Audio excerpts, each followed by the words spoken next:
no favors from the stars.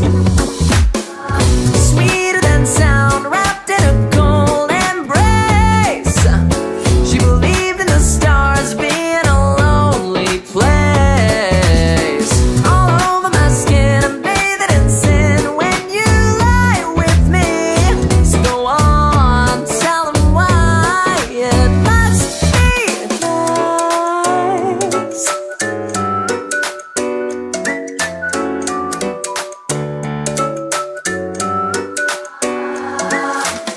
The air hissing rudely induces in me a fleeting fury as the meaning rattles in my head.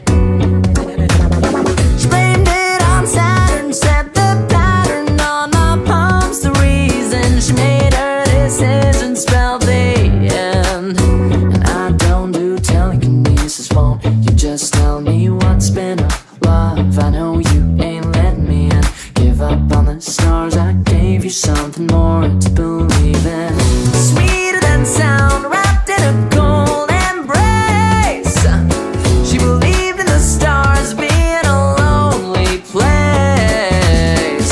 All over my skin, I'm bathing in sin when you lie with me. So go on, tell them why it must be fiction without you. Lonely in the night sky, I don't have no way to stop driving into. Blows with my stars if you say we don't have no chance.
An antique fan. But none of them believed me.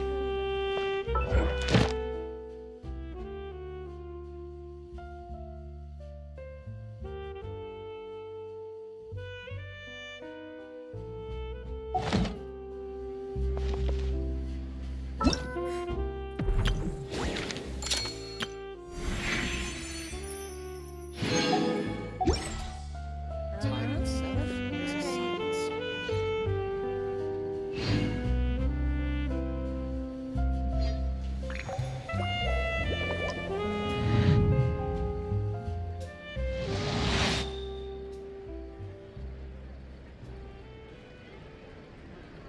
antique's value is in the eye of the beholder.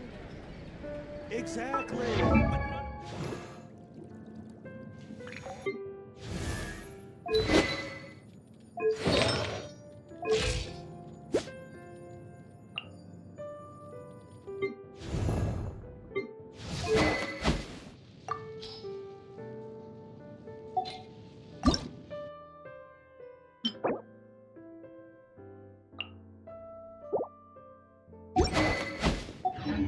Water comes in many flavors to the discerning palate.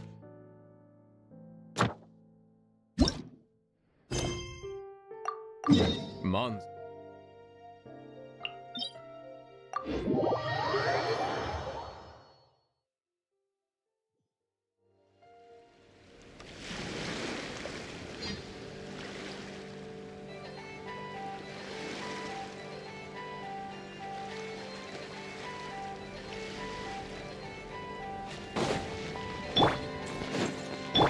Try and stop me!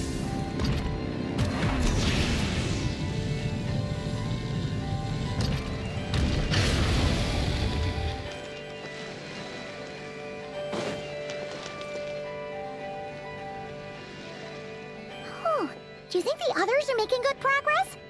Hope it's all going smoothly. Oh, hey look! They made it back as well!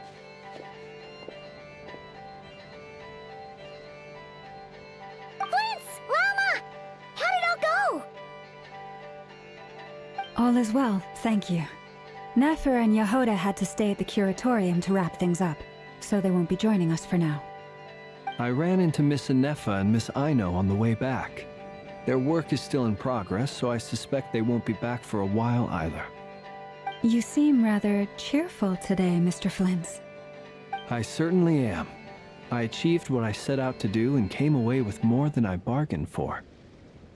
Fighting alone can get quite tedious, but I had the good fortune to run into a pair of brave young warriors. We meet again. How have you been? Albedo! What are you doing here? That would be a natural assumption to make. It's also the correct one. These two courageously lent me a hand while I was fighting the wild hunt. When they told me they were Sir Varka's colleagues, it all made sense. And given how people of outstanding talent tend to cross paths, it's no wonder you're already acquainted. So, who's your travel buddy, Albedo? Why don't you come and introduce yourself?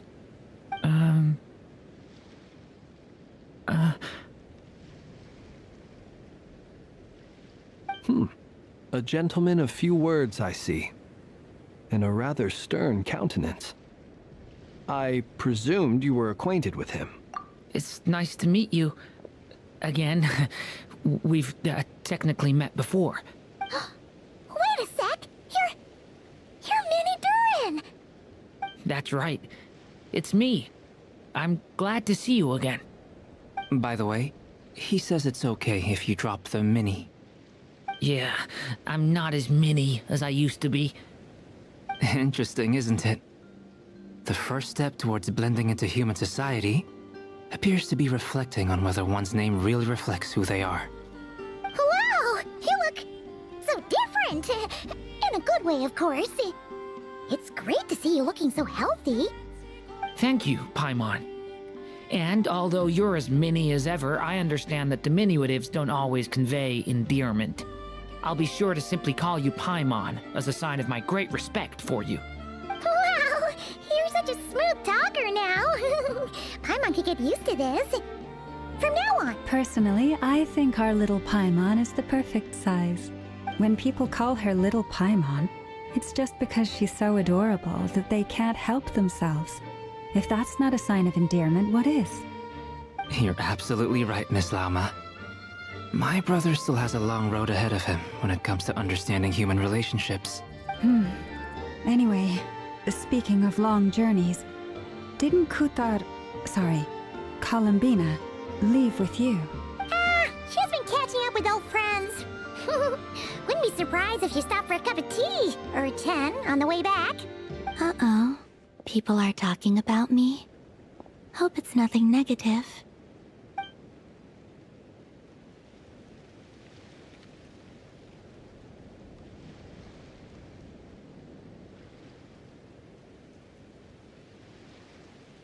Judging from your expressions, I'm guessing it all went well? It's getting crowded here. I'll go grab some chairs. No need. This is a job for an alchemist. I'll whip some up momentarily. Thank you for your hospitality, ladies and gentlemen, but I was merely escorting my friends back. I'll be meeting Sandrone shortly, as we still have some things to discuss. It's been a pleasure, everyone. But this is where I'll say goodbye. We really appreciate your help. Oh, come on. Spare the formalities. I'm just glad I could help out some true friends. I understand. Well, bye for now, Harlequino. Oh, this place is hopping. It's probably a good thing one of us left. Otherwise, we might not fit all these people in. Are you saying we're about to run out of chairs? As a matter of fact, I am. Come on in and see for yourself.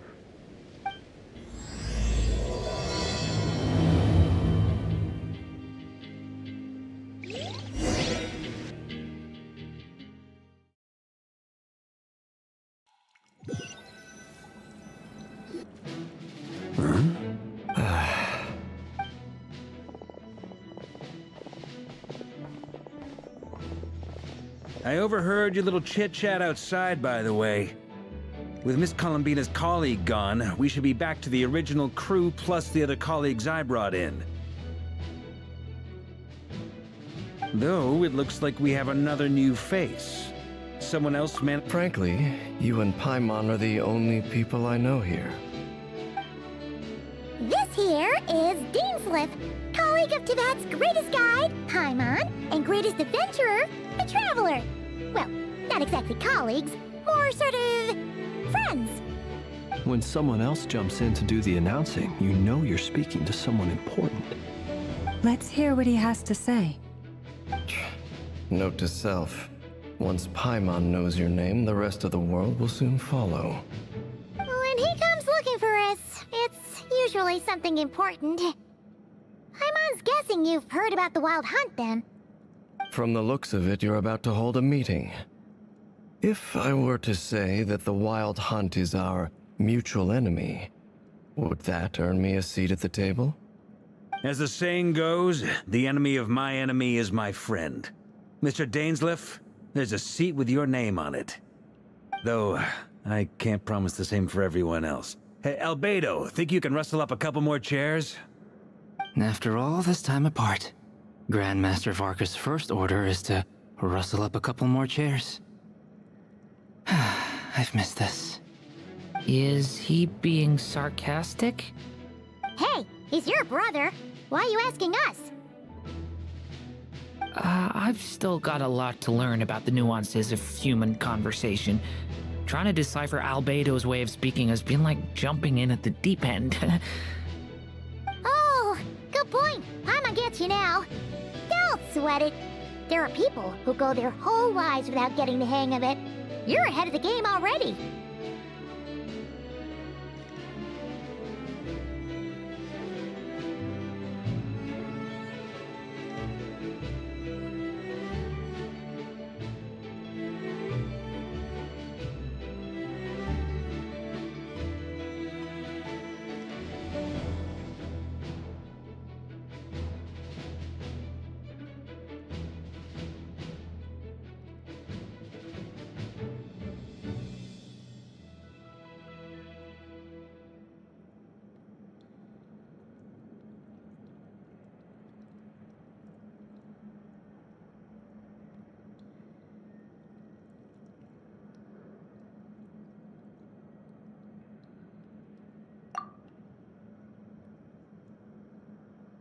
I wonder what's taking Nefer so long.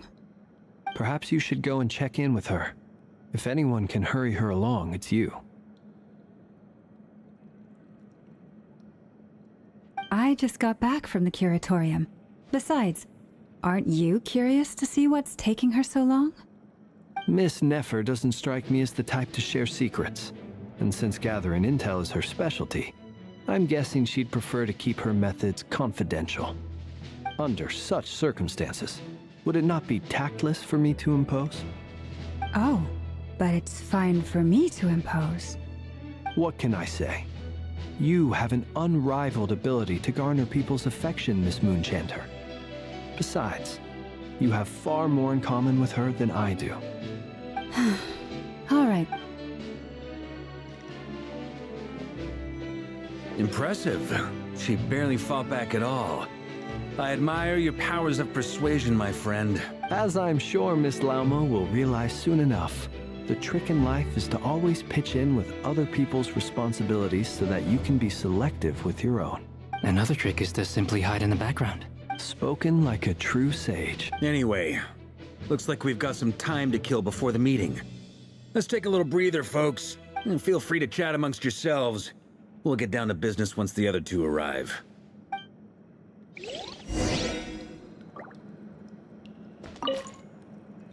You're both awfully quiet. Why don't I start us off with an icebreaker?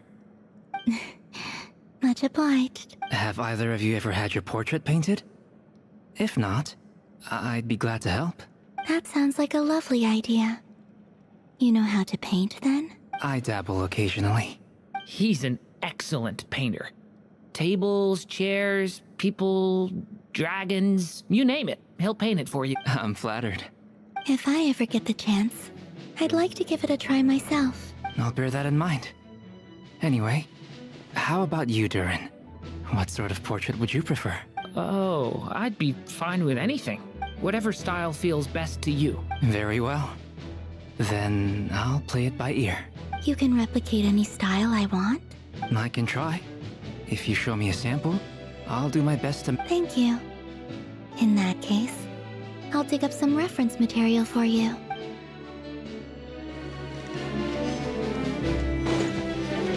Is there something you'd like to say to me? Yeah! For starters, why'd you just show up here without even giving us a heads up? If you think back to our previous interactions, you may recall that that's hardly out of character for me. You do have a point there. Oh yeah! You'll need to find somewhere to stay the night too, right? Want to tag along with us? You never know. We might get a group discount. Sure, let's do that. Great! Paimon will handle it! And in return, we can get Dainsliff to be our very own personal bodyguard.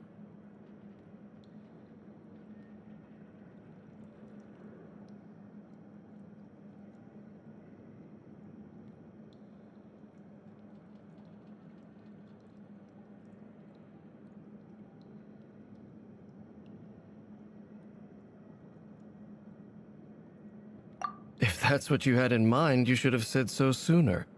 I'd be happy to help. Oh, okay then. Paimon was only kidding, but good to know. Anyway, since we're all here together, we might as well watch each other's backs. That's just what friends do, right? Indeed. Thank you.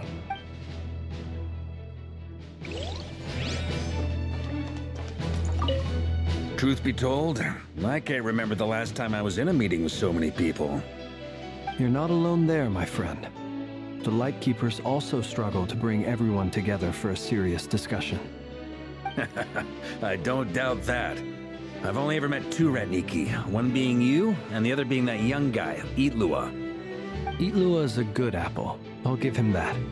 He's kind, honest, and regularly delivers supplies to my lighthouse. A true Ratnik to the core. In that sense, he puts me to shame. So you're what? A fake Ratnik? That's what it sounds like you're saying. But I get the feeling that's not quite what you meant. Come on. Sorry. I'm not even gonna bother trying to hide it. You've known all along, haven't you, my friend? Now that was an awkward silence. Let's just keep this between ourselves.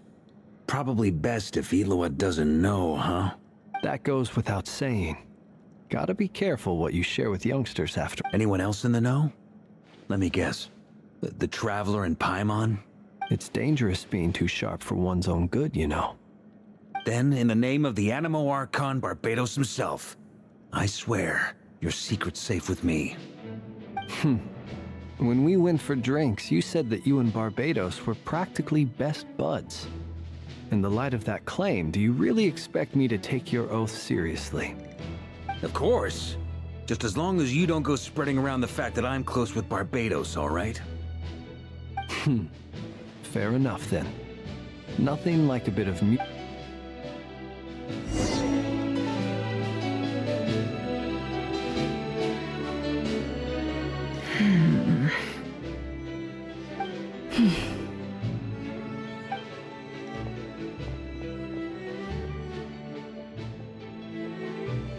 Ah, Miss Nefer. You made it after all. But what about Yehoda? I'm here to give you an update on how things are going on our end. Once this is over, I'll be heading straight back to continue my work. I left Yehoda back at the curatorium to watch over things while I'm gone. Huh. So much for just this once. Shh! Not so loud! We're on a roll here. What if she remembers and suddenly decides to back out? Did you say something, Mr. Varka? Huh? I didn't say anything. Right, Flints? Must have been a frog. They get so noisy around here at nighttime. It's like they're putting on a concert in the background. Anyway, before we begin, there's a few introductions to make. Let me start by saying that it's an honor to be speaking before so many distinguished colleagues and collaborators. First up, we have Miss Lauma. As Moon Chanter, she's the leader of the Frost Moon Scions, a local religious community in Nodkra. Nefer is leading the investigation into Rerer's background, assisted by Yehoda, and over here, we have Mr. Flints, a Ratnik and guardian of the abandoned lighthouse. In our last operation, he courageously distracted the Wild Hunt to buy time for the rest of us. For those of you who've never met, this is Mr. Albedo, a renowned alchemist and captain of the Knights of Favonius investigation team. By his side is a new face for us all, myself included, Mr. Durin, who has come to lend his aid. Next up, we have the Moon Maiden and former Fatui Harbinger, Miss Columbina.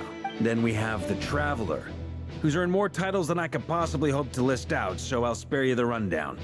And Paimon, the ultimate travel companion and quite possibly the best guide in all of Tevat. Wow! That's a lot of people! Great turnout! Miss Nefer, it looks like you might have another job coming your way, so, congratulations on the booming business, I guess. You think I haven't got enough on my hands as it is? Who's looking for me now? That would be me, Miss Nefer. I have a commission for you. And you are? Who I am doesn't matter right now. What does matter is that I'd like you to gather more intelligence about the Recher of Solnat. Well, it's not as if we never take on anonymous commissions. But in your case, I'll have to decline. I'm gonna take a wild guess and say your job's probably more hassle than it's worth. Something about you seems like bad news. It's my eyes, isn't it? Conrian, I assume. And what's with the mask? Are you trying to hide your identity? In any case, the fact that you're even still alive raises an awful lot of questions for me. My name is Dainsleif. And yes, I am from Conria. As I'm sure you're aware, the Recher of Solnari's real name is Rerir. He was once an acquaintance of mine. Really? Then you must have been quite an influential figure yourself. You flatter me, but none of that matters anymore. My point was simply to clarify why I have asked Miss Nefer to investigate Rerir's background. So you're both from Conria, and it sounds like you used to be friends? What am I missing here? Surely you already know how he became one of the Five Sinners. I'll tell you everything I know. The history of Conria, the names and identities of the Five Sinners. I remember it all like it was yesterday. I have never spoken openly of this before. But the truth was exactly as people say. The Five Sinners were each driven by their own desires, and it was by playing upon these that the Abyss tempted them to their fall, tearing Conria apart in the process. The visionary, Vedifenir, who wished to foretell the future. The wise, Haroptatir, who sought limitless knowledge. Gold, Rhine-daughter, who desired to create life. The foul Sertologi, who pursued supreme strength. And last, but not least, Raker of Solnari, Rerir, Ravager of the Moon. Of the five, Rerir is the only one who remains a mystery to me. He never harbored grand ambitions, so what changed in the space of a single night? How did he come to fall like the others?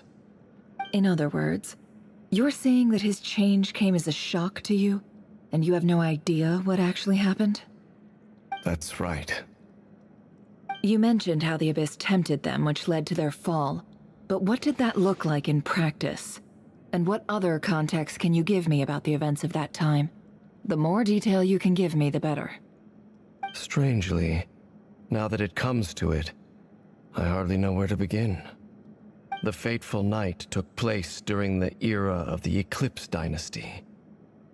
One day, my elder brother, the visionary, Vedifenir, was summoned to the palace by the Vinster King, only for the king to gouge out his eyes and cast him into the dungeons. When I came to hear of this, my fury knew no bounds. I gathered together every ally I thought I had, and together, we set a night to storm the palace and free Ved. Centuries on, the memories of that night still haunt me, like a never-ending nightmare. We broke through the palace gates, just like we had planned, each striking towards our separate targets. But then, I was betrayed. Even Vedifenir, the very person I had come to rescue, abandoned me and partook of the Abyss's power. So, it's personal after all. Then tell me, Mr. Dainsleif, what price are you willing to pay? You, of all people, must know that nothing comes for free. I cannot say what price would be worthy of such a commission. But know this. Rerir was not always a madman. Believe it or not, there was a time when he was just an ordinary man, working for the Conrian Intelligence Service. Uncovering the truth of Rerir's past is the only way to unravel this mystery. But before you decide if you will accept my commission, I will tell you more about him. Enough, I hope, to help you plan your next move. Sounds pretty good to me. Feels like we just flagged down a random passerby, only to discover he's actually a master strategist who has a score to settle with our enemy. Can I borrow your halo? It could be useful in the lighthouse. Hey, enough with the wisecracks! Besides, isn't that lamp of yours bright enough already? Relax. It was meant to be a compliment. If that was a little over the top for your liking, I'll make sure to tone it down next time. I'll give your proposal some serious thought, Mr. Dainsleif. Let's speak in private once the meeting is over. Before that, there's a few things I'd like to share.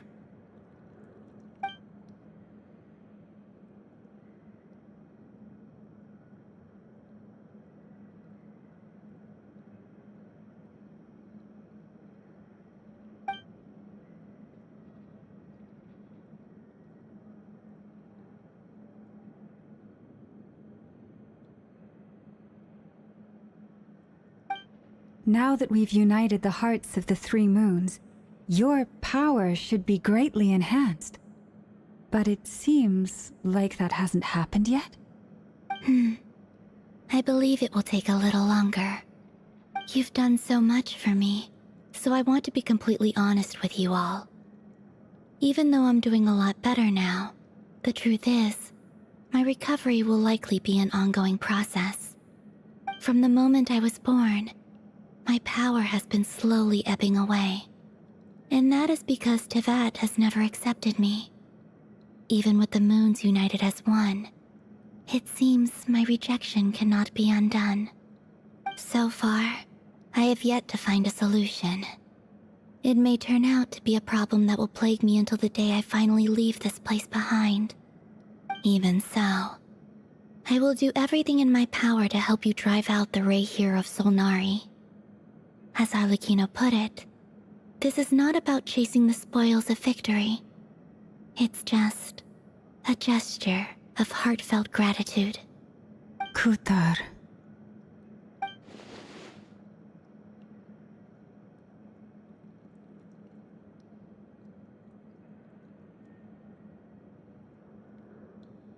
Defeating the Ray here of Solnari will be no easy task. While my strength slowly recovers, we'll also need to gather more intel. Naturally. We should take all the help we can get if we hope to defeat him. We've considered several viable plans now, but our choice hinges on the answers to a few key questions. Is it even possible to kill Rerir? What experiences shaped the person or monster he became? And what's he really after? Given Albedo's expertise in alchemy, I think we should leave him to try and answer the first of these questions. Understood. As for the other two, I'm afraid we'll have to count on you again, Miss Nefer. Believe me when I say it's not my wish to burden you. But right now, relying on your skills is our only option. So you're placing all your hopes on me, huh? We can't thank you enough for agreeing to help us. Honestly, I can hardly believe how lucky we are. You sure have a talent for changing your tune, Miss Moonchanter. Timid like Yehoda one moment, then flinches insincere flattery the next. Ladies, please. I must object to your portrayal of me. That's all. Feel free to keep bickering. Just pretend I'm not here. I almost don't want to leave this room. I'm curious to see how this plays out. I have faith in you, Miss Nefer. Something tells me you'll stand by us until the very end. Oh? And what makes you so sure of that? What if I suddenly decide that my compensation is insufficient? This isn't about the money. I can sense that you've got a deep-seated distaste for Rerir. And knowing you, that alone is motive enough. Look at them getting along so well. Like two peas in a pod. And I'm the one they accuse of insincere flattery. There is no justice. Miss Lauma, you have to understand something. Unlike you, I don't actually enjoy having everyone's hopes on my shoulders. Is that right? Well, maybe the fact that I'm willing to put my hopes in other people says more about me than you. But the fact is, I also trust you. And that's because I know that you're someone we can count on. Anyway, we've got our plan, so let's get moving. Mr. Dainsleif, let's talk. And Traveler, once we're finished, if you've nothing else planned, I'd like you to come with me. This whole experience is teaching me a lot. For instance, I now know that when other issues come up in the future, I'll have far more luck getting Lauma to convince Miss Nefer than trying to do it myself. Hate to say it, friend, but that's one of the funniest things I've heard in a while. Why? You think I've got it wrong? Quite the opposite. But what makes it so hilarious is how long it's taken you to realize.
Thank you for waiting.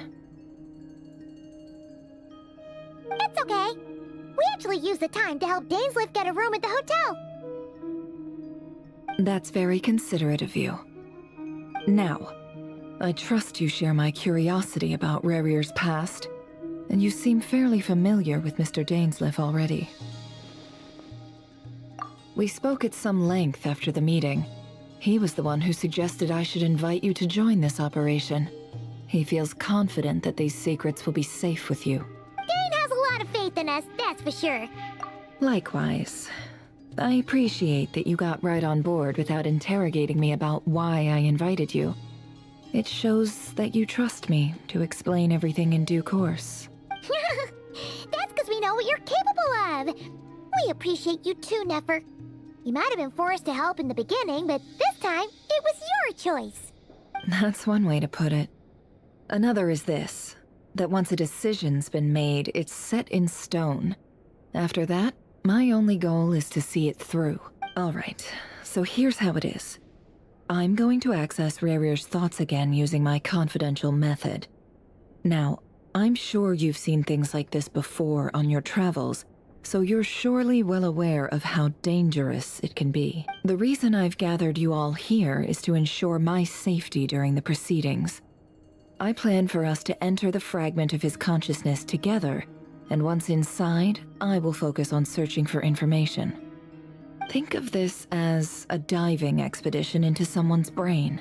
If I'm the diver, you are my safety equipment, tasked with keeping me alive while I'm under the surface. Once the ceremony begins, we will all be spying on privileged information. But in the interests of safety, you must remain absolutely silent at all times. We will discuss our observations after the ceremony has concluded. Lastly, any individuals of a weaker constitution are advised not to partake in the ceremony. In any case, Paimon has her own job to do, which requires staying in the room but not joining the ceremony.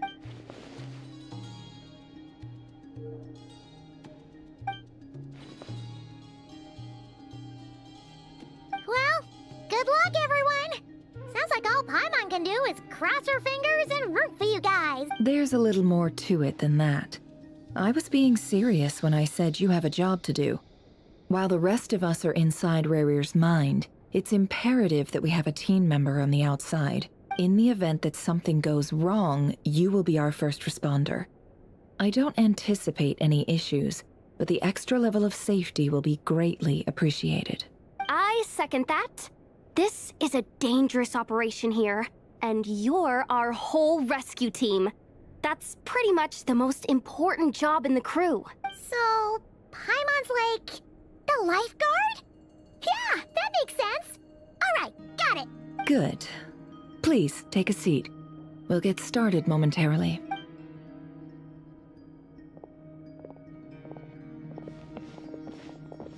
So, did Mr. Dainsliff tell you anything else? He told me that he believes Rarier kept some big secrets in his life.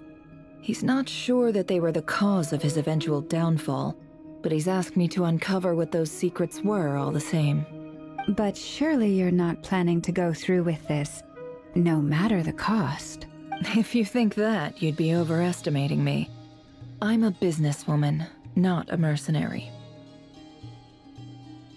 But I do have my own professional reasons for taking this job.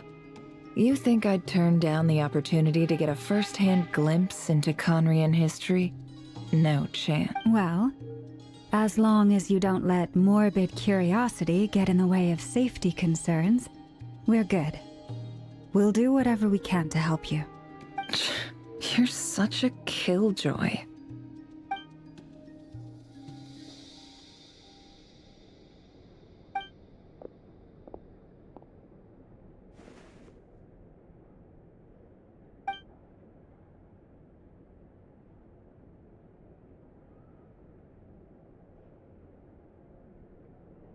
All right, I'm good to go. All set over here, too. Promise, Paimon, you'll be extra careful. All right. Let your whole body relax. We're about to begin. Close your eyes.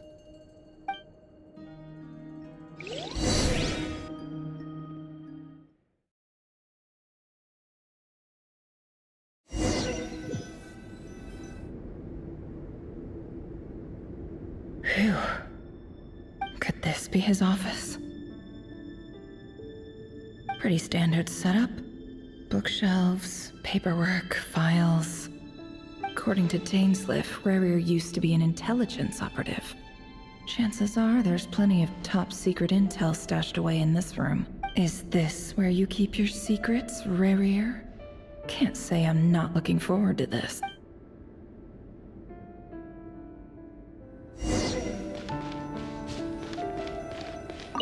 He looks even gloomier than last time. I wonder what's changed.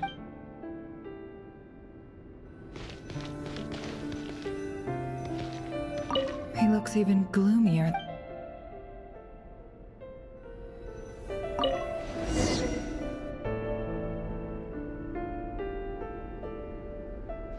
Today's files are in. Time to wade through them just like usual. Male, 51. Occupation, cook. Confirmed Crimson Moon descendant. Neutralized. This one should be archived under purged targets.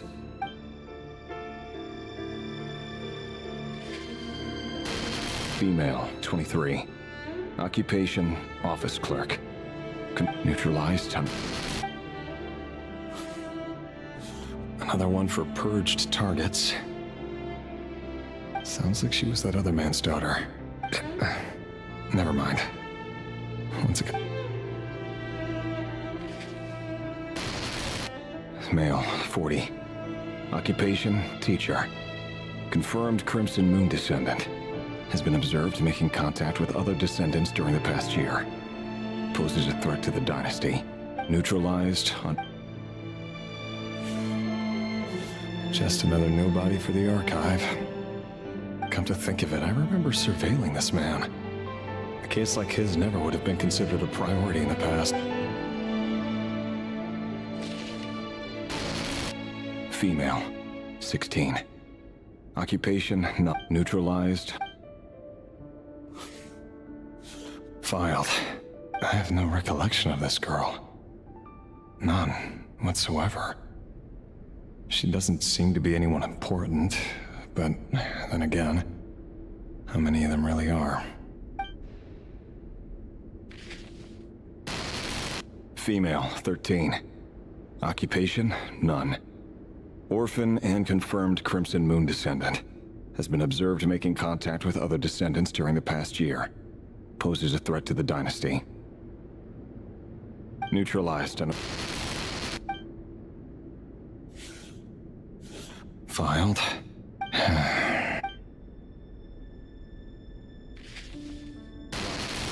Male, 11.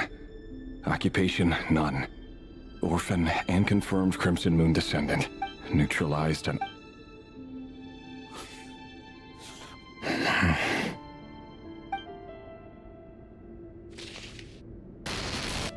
Male, 6. Occupation, none. Orphan and confirmed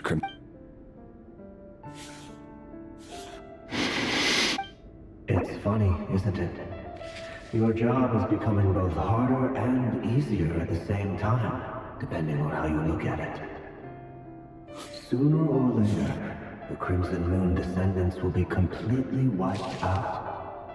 But as their numbers dwindle, they become harder and harder to track down. That's not how it is. Fortunately, however, most of the able-bodied adults have already been taken care of. The remaining weaklings will be increasingly easy to deal with. No! No. My job is to ensure the survival of the Eclipse Dynasty. And the only way to do that is by eliminating any and all potential threats. It's a perfectly legitimate Every single one of my colleagues can attest to my fairness. And if my friends were aware of the facts, I know they'd back me up too. Assuming, of course, that they were aware of all the facts.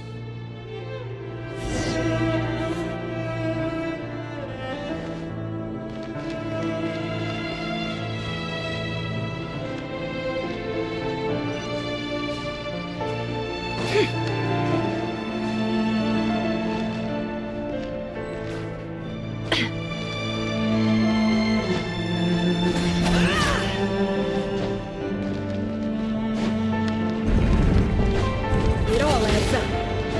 No more lies.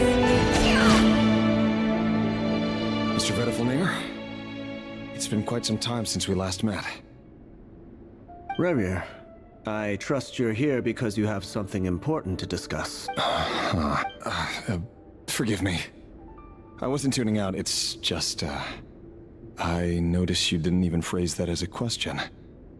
As if you knew I was coming. Tell me, does someone in your position ever feel the need to ask questions? It is indeed within my power to foresee certain things. Things like your arrival. I was just thinking. It won't be long before I'll be inviting both you and Dane to my wedding. That isn't a lie, but nor is it a fact as such. It's a wish, isn't it? No fooling a prophet, is there? Ever since that day we met for drinks, I knew it was only a matter of time before you came looking for me. Does it feel good? Knowing how the future will unfold. I'm afraid the notions of good and bad fail to capture the complexity of what such a power entails. Once you've seen what will come to pass, it can be all too easy to succumb to fear and melancholy. Unless, of course, you learn to abandon these feelings.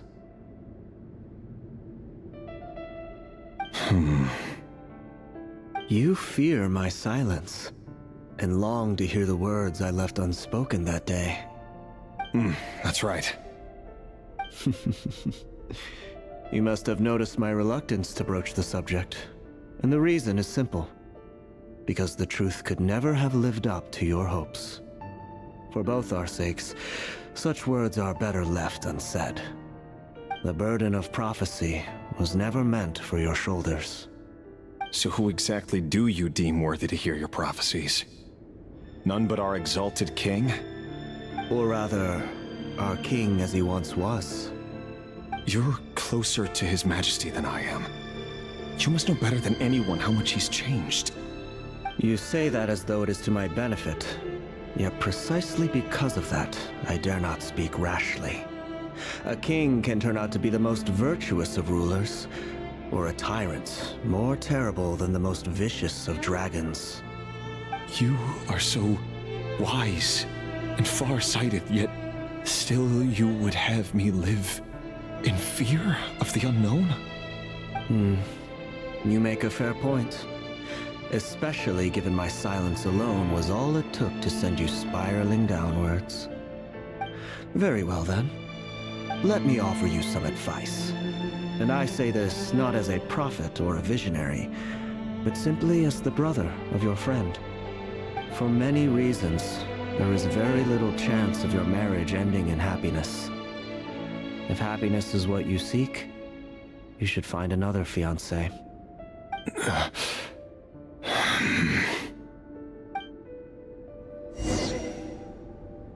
Hold on.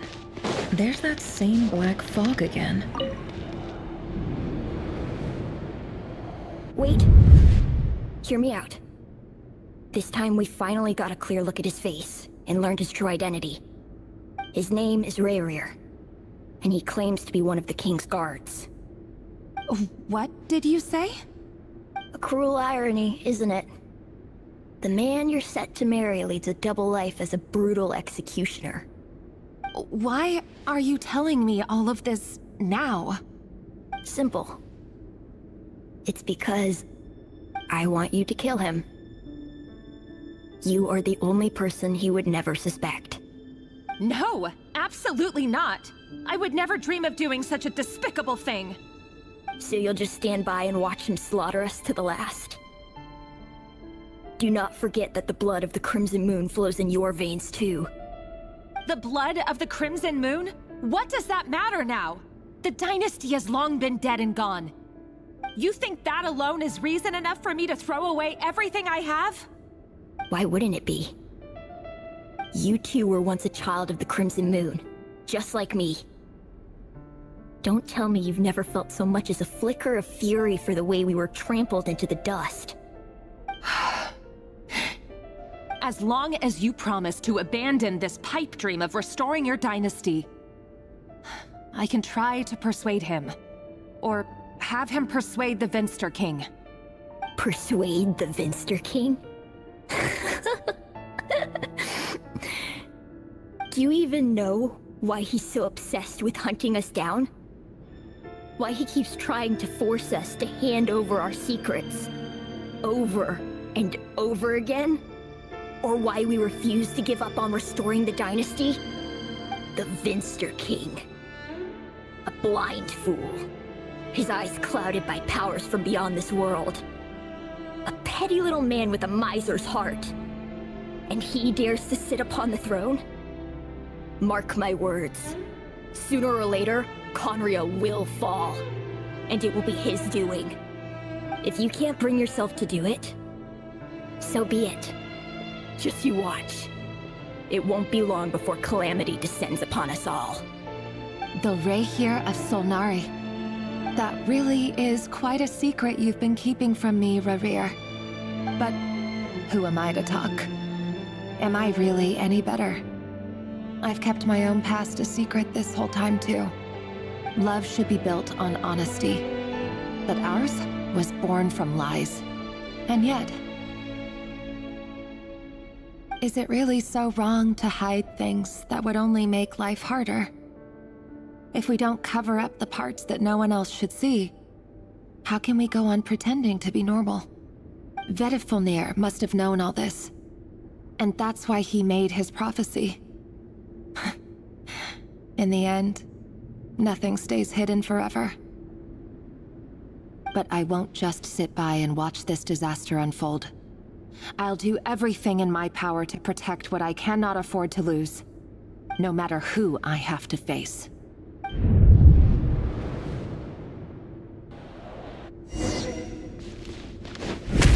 Huh? Was that Rerir who just walked past the window? Doesn't it give you the chills that he still takes the same road to work every day, as if nothing ever happened? Those people at the deli.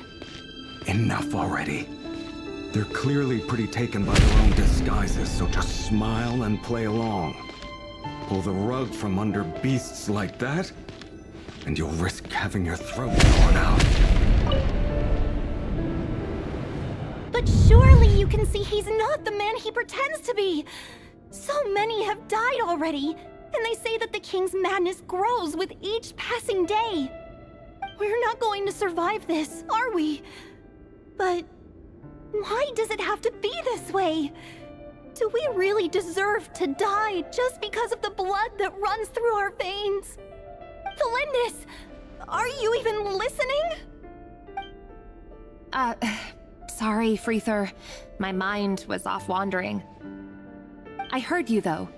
You're talking about what Rerir said. He's just following the king's orders.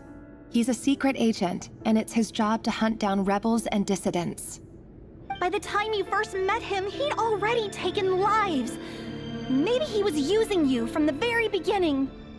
No. Rerir has no idea I have anything to do with the Crimson Moon. My family are only distant relatives of the main lineage, and besides, my eyes are perfectly ordinary. Truth be told, apart from my teacher, pretty much no one knows I have any connection to any of it. It's been a long time since my family severed ties. But as Orlog said, who could possibly talk sense into that raving lunatic of a king? No one! I'll work something out. Trust me, I'm with you all. But for now, you need to keep yourselves hidden. Don't let anyone find you, anyone at all.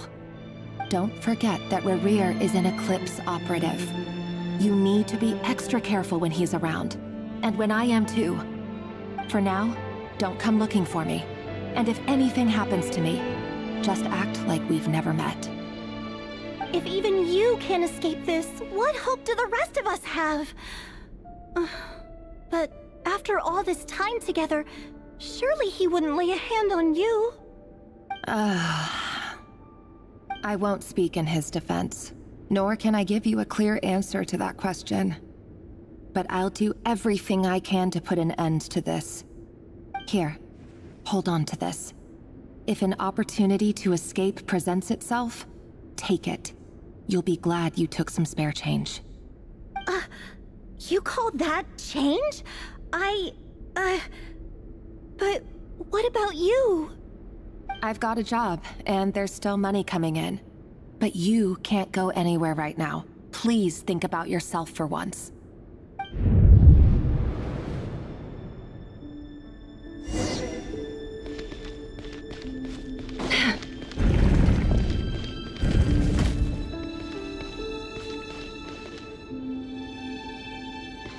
It all adds up.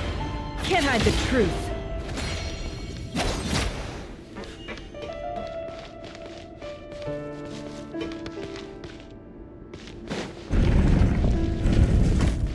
Another day, another round of assassination training. Training ground is just beyond this hidden passageway. When you kill a person, doesn't it bother you when you end up covered in blood? Make sure you have a firm grip on the handle, then choose your angle well. Keep your movements light and brisk, and the prey won't sense a thing. I'll bet no one ever got a quiet death in your head. I work clean. No traces.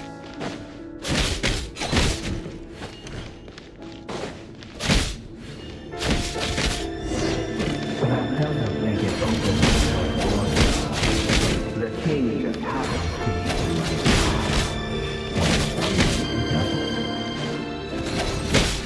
Won't happen. Things change. Ever since you show us that power. Maybe I can pick up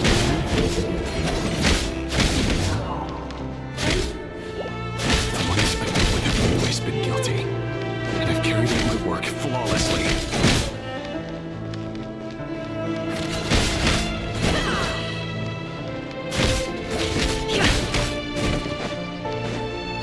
Can't hide the truth. No more lies.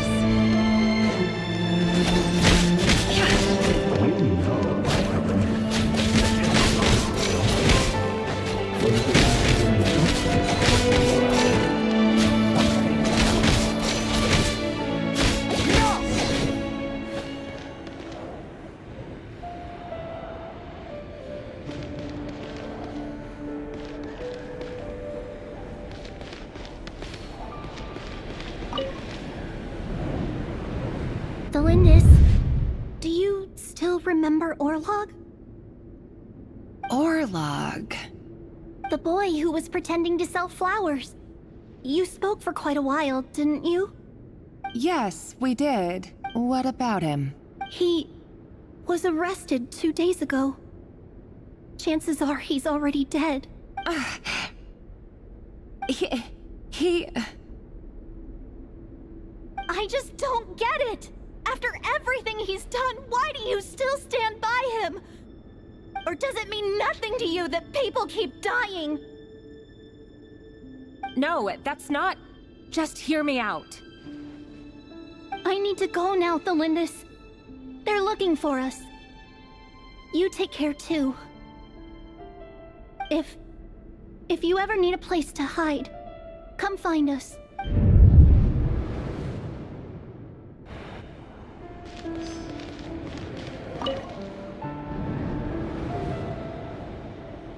Author Thelindis. Over the course of this week, the research object was subjected to interference for a total of 47 hours for experimental purposes. The results are as follows. All subjects of observation that were sent inside have now...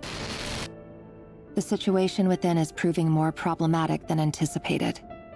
No progress whatsoever. What now? Won't you give me even a glimmer of hope? Things are getting worse by the day. I have to find a way or we'll all be in danger. But I... If all this research comes to nothing, what then? Sooner or later, it'll be my neck on the line. But could he really bring himself to kill me? No. Surely he wouldn't have the heart.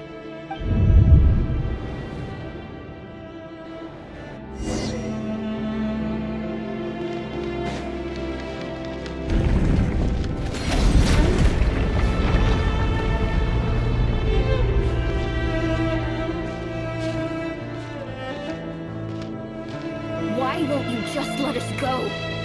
We don't even know each other. All we want is to live ordinary, peaceful lives. You want to live?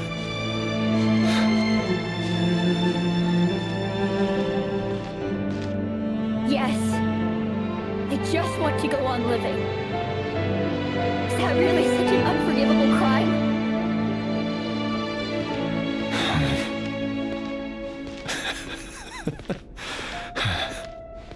You want to go on living. I want to keep living too. To keep living forever. That's why I have no choice but to continue on the path I'm on. If only some savior would suddenly swoop down and change the way the world is. Too bad that's not going to happen. Imagine that. If there really were such a person, you and I wouldn't be standing here like this, would we?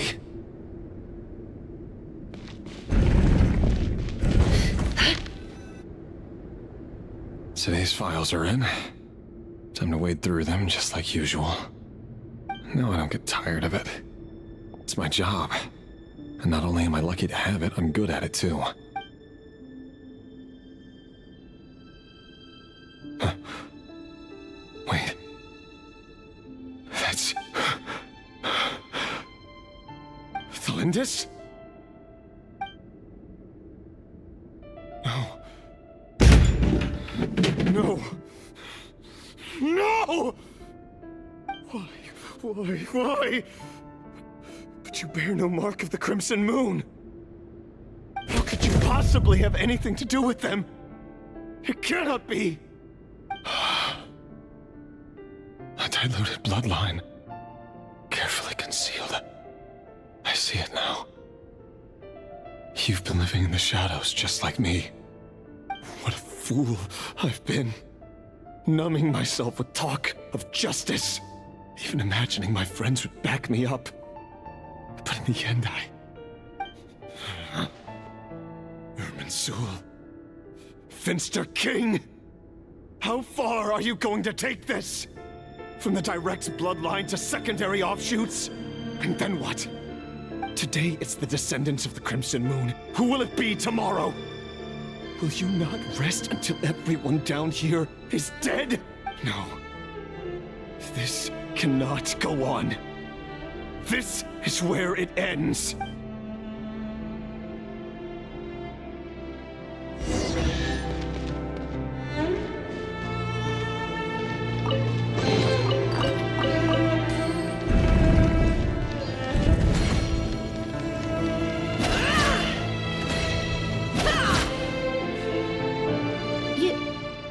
You're really letting me go? I am. As long as you can guarantee that no one will find you. Don't worry, I'll be extra careful. No one will know I was here. But what about you? Me? If you let me go, you won't be able to complete your mission, will you? Good point. In that case, maybe you should stay. No, please! I just want to see the outside world again. To... Go on living? Yes. I know you're a man of your word. So please, just let me go. If I let you leave, what will become of me? Just kidding. Go, now. But remember, Don't let anyone know you were caught. We'll be seeing each other again very soon if you do.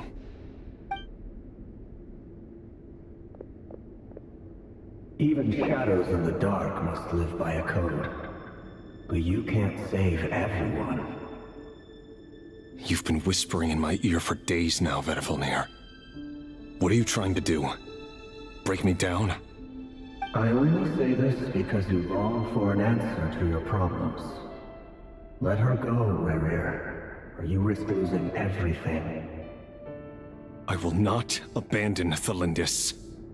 Then you'll need a little more vigilance and a lot more power. The world is changing, Rerir. Keep your eyes peeled for your moment of opportunity. That voice used to be so unclear, but now I know exactly whose it is. It's Vedifalnir. He won't tell me how to actually resolve any of this, but he keeps trying to manipulate me like a puppet. What's his game here? Tell me then. What will this moment of opportunity look like? And no answer. He's like a ghost. Always disturbing me when I'm on edge, but never answering when I need him most. So, the Eclipse Dynasty was purging, well, massacring the descendants of the Crimson Moon. And it seems like it was all connected to the Vinster King's research. The King's obsession with abyssal power left the future of Conria hanging in the balance.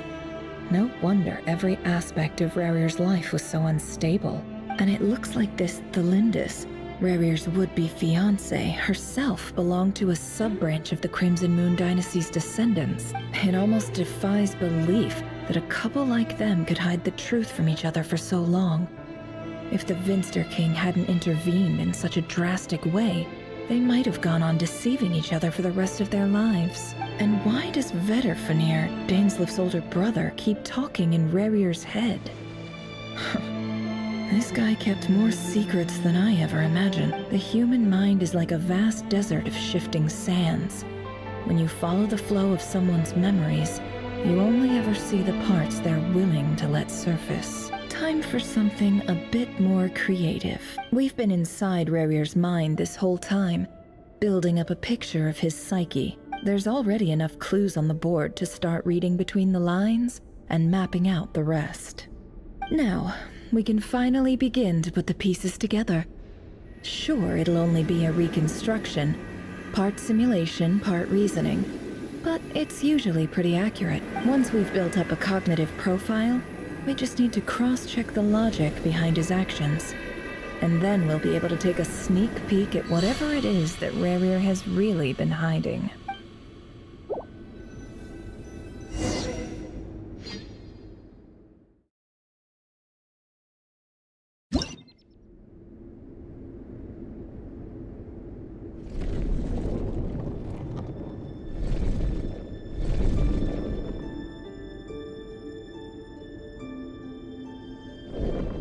Rerir, are you there?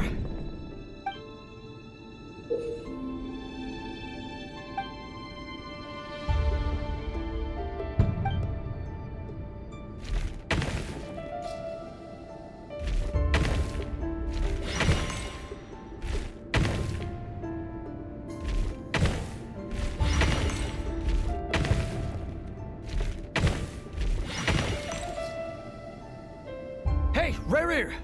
Come out, it's urgent! Dane? What's wrong? Quick, come with me. I'll explain everything once we've met up with the others. Okay. I'll come. But the Lindis is still over at the Universitas. I'll need to leave her a note. All right then, but make it quick. I've never seen Dane so worked up before. Whatever this is, it must be big trouble.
This is a nice change, meeting you all at this hour.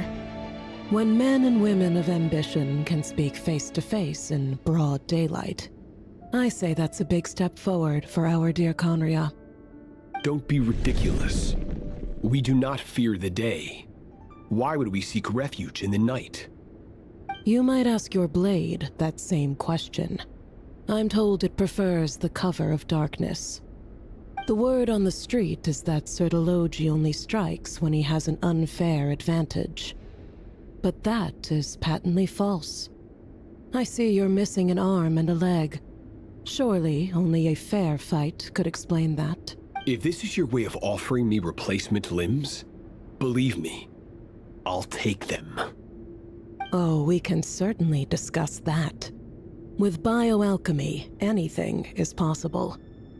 Assuming I have your full support in my... Lunatic. Robtatir. What brings you here? Why, Dainsleif, of course. He invited me. Please, cast aside your apprehensions, Miss Rhindaughter. Whatever the rumors may say, I am but a humble servant of the king, and I can assure you he affords me no greater convenience than he does you. Well, the Universitas Magistrorum won't stop fawning over you, so at least some of the rumors must be true. You're clearly doing well for yourself, so drop the humble servant act. It endears you to no one. You're president of the Universitas Magistrorum, the chief royal mage known as the Wise by royal appointment, and by far the most favored among the 4 pillars of Conria. Vice President Veet doesn't even try to hide his envy when he sees you. My success is the product of hard work and good luck. It's as simple as that. Were the king not such an extremist, I hardly think I would have received a senior post at my... Of course, no job is without its gripes. Serving a king like ours can be a challenging task, as I'm sure you can imagine. And as for Efterveet, in missing out on the presidency, he's dodged a mountain of stress. Like everything else in life, it comes with pros and cons. You're all here. I apologize for the short notice, but it was an emergency.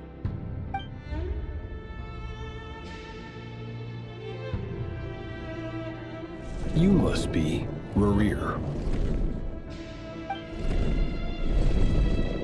Mr. Sertologi.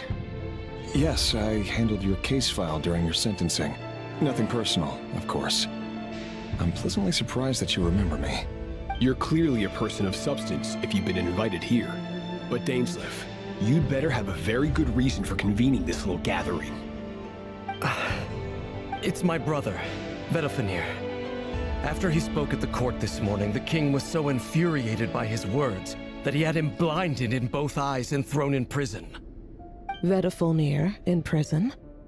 Strange. I thought the king trusted him and Horoptatir more than anyone else in the world.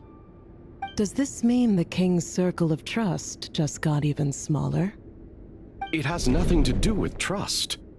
It's about what the king wants, which is as clear as day to anyone paying attention. I simply appease him, because it's in the best interests of the Universitas Magistrorum. And also because you're slimy. Vedafenir, perhaps less so. But still, a visionless visionary? It rather inclines me to think that qualifications are not what get you ahead in Conria. Do you honestly think this is an important discussion to be having right now? Dane, what are you planning to do? Rescue Vedafenir, I assume. Correct. It will mean storming the palace by force. Tonight. I need all of you on my side. That's far too dangerous. And don't forget, Dainsleif, you're captain of the Royal Guard. You swore an oath to the throne. Hmm? You've been planning this for a while, haven't you? I have no desire to commit treason. But whatever critique the king may have of Vedafenir, disfiguring your most loyal subject for putting the best interests of his court and nation first, this is not the conduct of a wise ruler. My blade will force the king to see the error of his ways. So, Vedafenir's prophecy enraged the king. I'm sure it wasn't what he wanted to hear, but if he won't take counsel even from the visionary, That is deeply troubling news. The extent of His Majesty's madness is now all too clear. The question is, how does a man like me get out of this situation unscathed? You have noble ambitions, Dane, but I'm afraid they don't do much for a guy like me. I'm not interested in saving the world. All I want is a letter of pardon. A letter of pardon? For whom? Thelindis? The chances of the Vinster King issuing a pardon for anyone connected to the Crimson Moon seem vanishingly slim.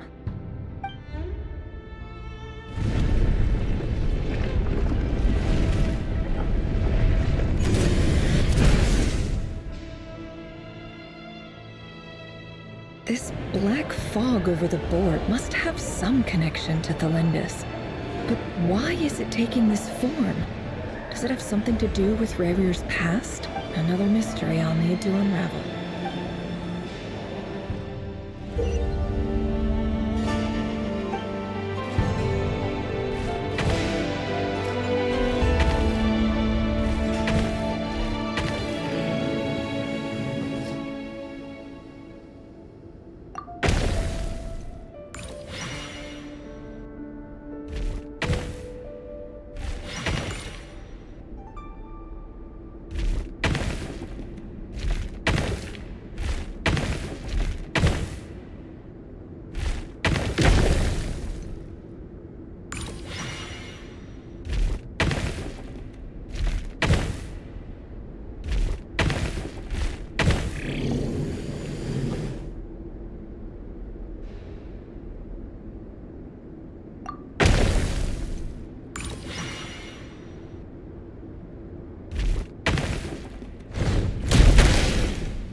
Author Thelindis. Over the course of this week, the research object was subjected to interference for a total of 60 hours for experimental purposes. The results are as follows. Research dating back to the Crimson Moon Dynasty has established 2 points regarding moon marrow. Firstly, its origins have something to do with a god's power. Secondly, it serves as a portal to an as-yet indeterminate location. Moon marrow can thus be defined as a spatial gateway. However, there are a number of hurdles to overcome before we can answer the question of where it leads to.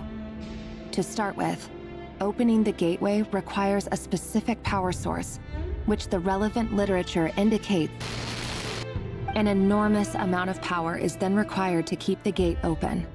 Currently, the total power output of our instruments remains in the single digits. To make matters worse, I am now the only staff member remaining in the Moon Marrow Lab. The Universitas Magistrorum recently decided to move most of its personnel into abyssal energy research, which has stymied all Crimson Moon-related projects. This is not a wise move. I have always maintained that placing all our hopes in a single source of power is risky, especially one as poorly understood as this. As well as making ourselves overly reliant on a single resource, we are neglecting other promising technologies.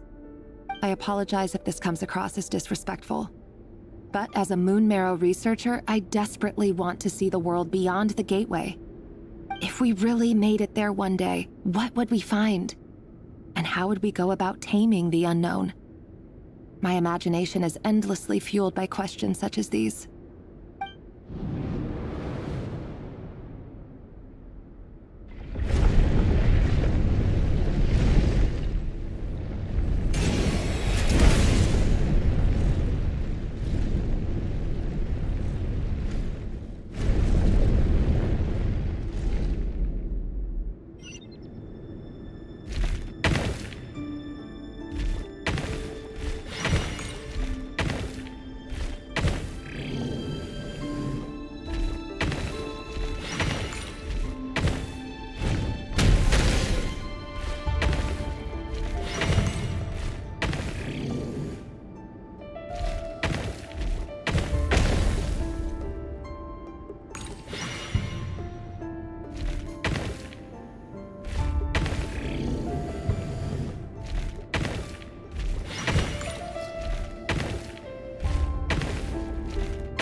for you.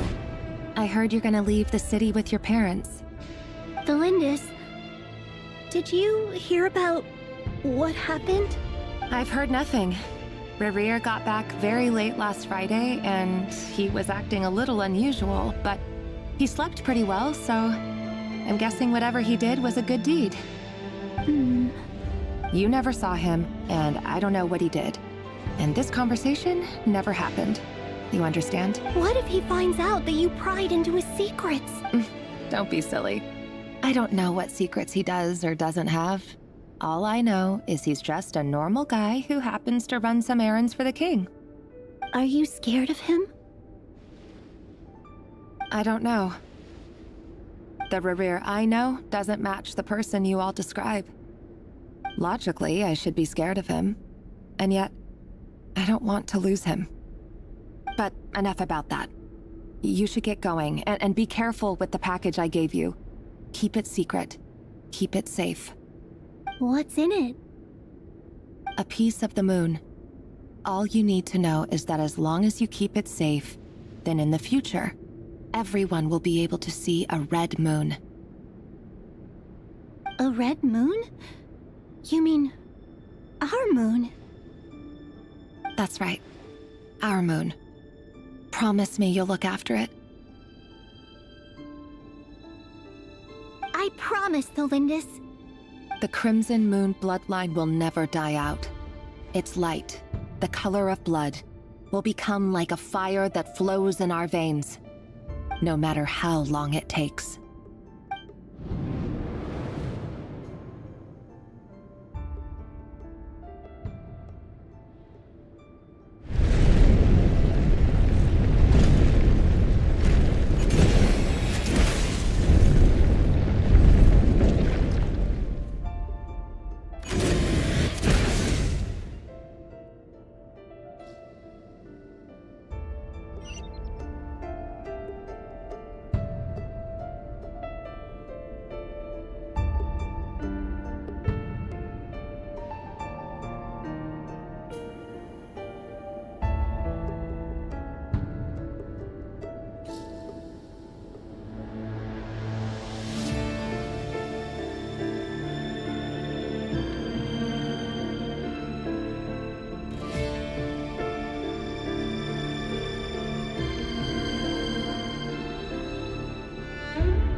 and stick to the plan. Sir Dainsleif, what are you? Is this treason? You know what happens to those who betray the throne. Please, don't do this! It is the king himself who has betrayed the throne. He has betrayed all of Conria. If you have any love left for justice in your heart, you should join me. It's showtime. Dane and his group will handle the troops in the palace. Then Hraptatir, my job is to enter the prison and rescue Vedafilnir. Stay safe. Wish me luck. Look after my brother. Draw your blade. It is time for justice to prevail.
Smell is abominable. Found you. Hello, Mr. Vedafilnir. It's you. Surprised? Oh, wait. I guess surprise isn't an emotion that prophets feel very often. I certainly felt some surprise in the moment when I was blinded. Surprise at the king's sheer ignorance.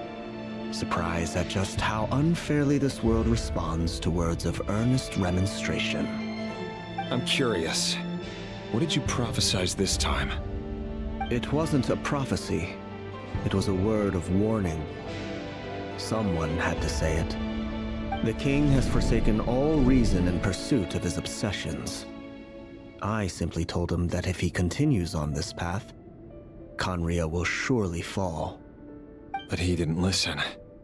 Worse still, he stabbed you in both eyes and locked you away. Dane asked for my help. The court is in complete chaos now, but I'm sure you predicted that. Everything is transpiring as I foresaw, yet I am powerless to change it. Fate is an immutable force. I can but lament as the inevitable unfolds. I do wonder whether giving a man the power to see the future does nothing more for him than slowly crush his spirit. Forgive my curtness, Vedafilnir, but the king did not suddenly turn on you today. His suspicions have been brewing for a long time. You can't have wisdom beyond the reach of your fellow man without attracting his fear and suspicion. There are things the king does not want to see. So, he doesn't want you having visions of them either. He blinded you because he thought this would make the visions stop. He wasn't entirely wrong. I did indeed lose my power to see the future. Right up until... Until what? Just now. I believe I saw something new. Well, tonight could go a lot of different ways. 5 of us banded together to storm the palace, also we could rescue you. This will go down as the most tumultuous day in Conrian history. I sense hatred in you. But also hope. A desperate hope. that with the tyrant deposed, that will be the end of the story. But this is not the end. It is the beginning of a new chapter, in a whole new story. There are many men of honor and courage in this world, Rerir. But you are not one of them. You're not here for justice, are you? You're here for yourself. Is that a dagger? Interesting. Why not the polearm? It was always your weapon of choice. With your abilities, I don't doubt that you were able to recover some of your sight. But I also doubt that you want to make an enemy of me right now. Of course not. We're on the same side, aren't we? We could be. But I need you to be honest with me, Vedafilnir. At this point, you're my only hope for the future. You mean your future? With your beloved, Thalindis? Yes.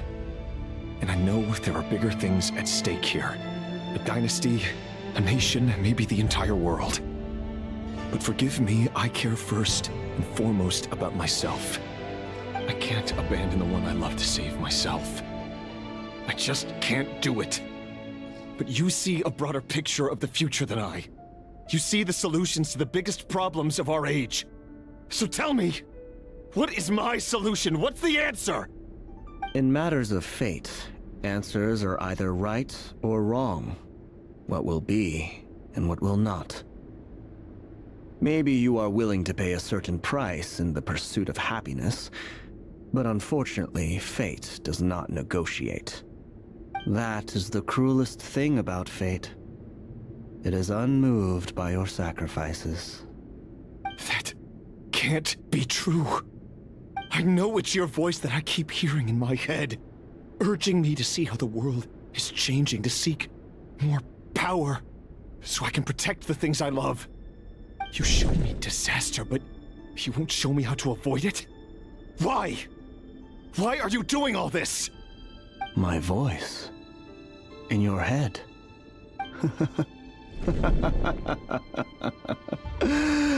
So, you hear it too?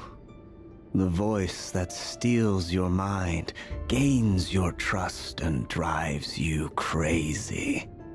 It turns out that we are not so different, you and I.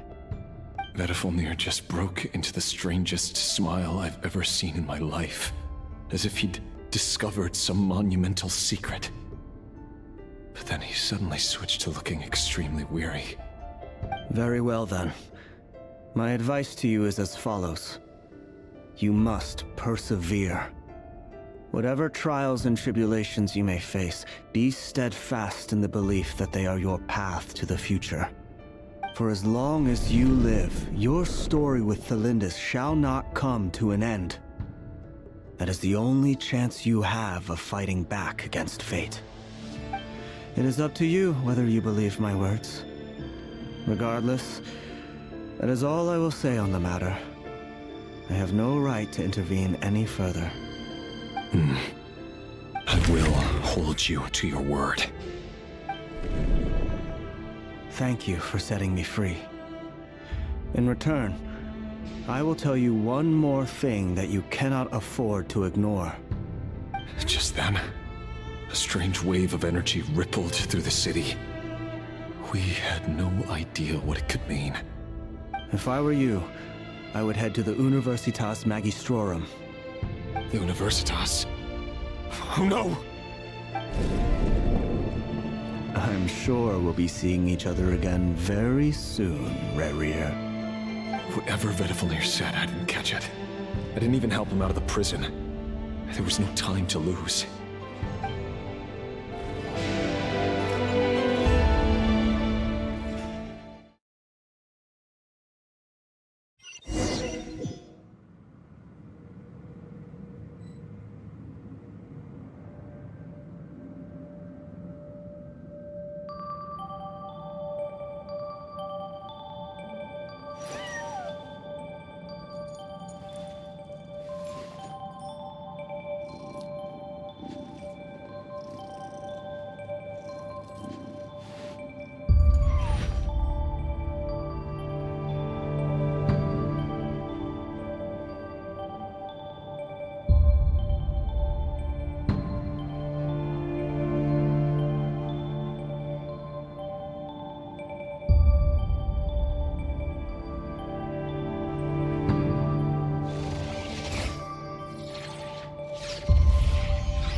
this doing? Universitas Magistrorum. Out of my way! The long sleep beckons. Wrath from the skies!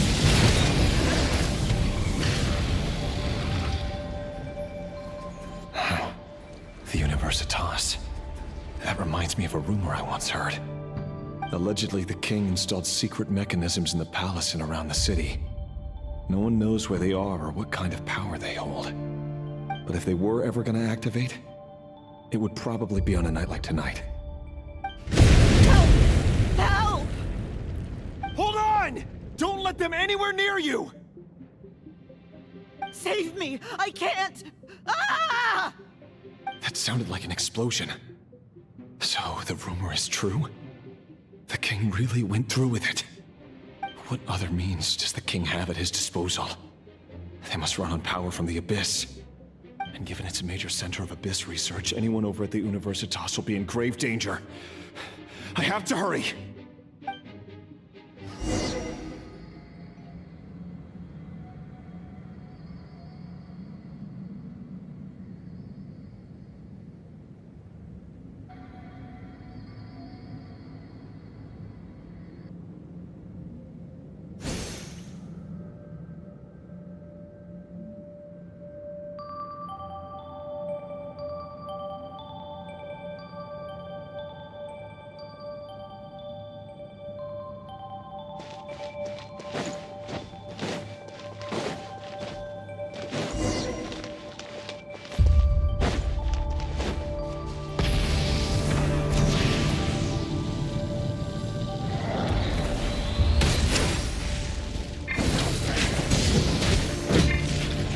Silence! Let's see tomatoes. Bring it! Hear the echoes of the valley! Pyroclastic surge!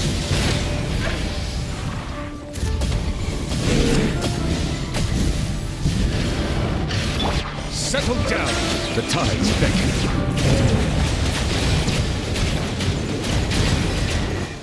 Full throttle! Full throttle! Letting brave names echo! The mystery unravels.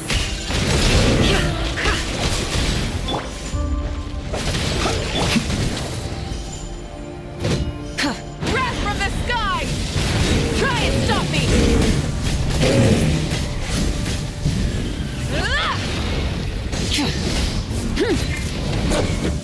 Bring it! Hear the echoes of the valley! Close your eyes. Bow your head.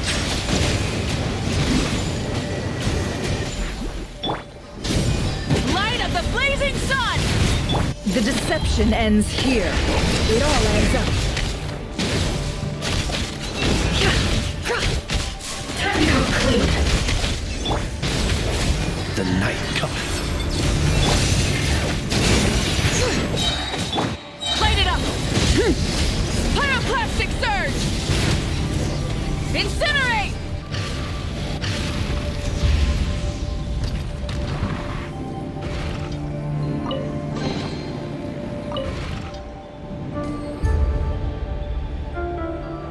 Monsters!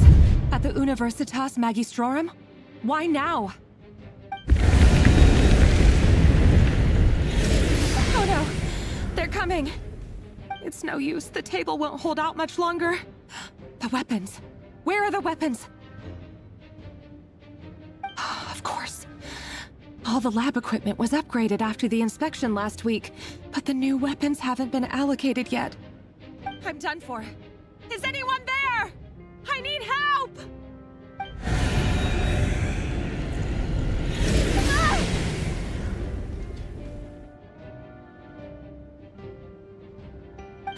Stay back! Please stay back! Please!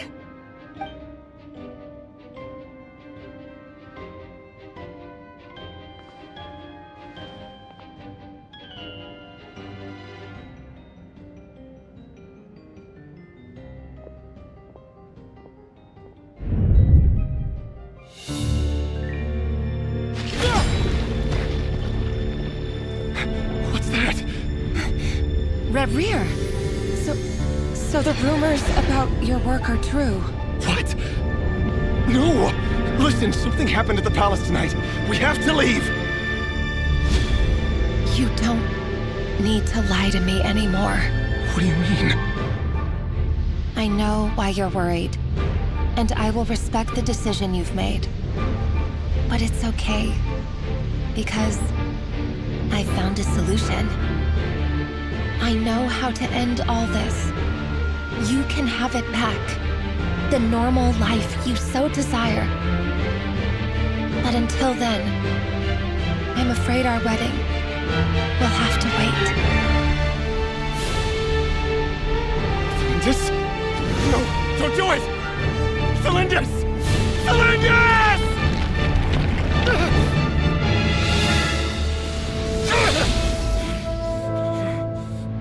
I told you, Reverie. Let her go.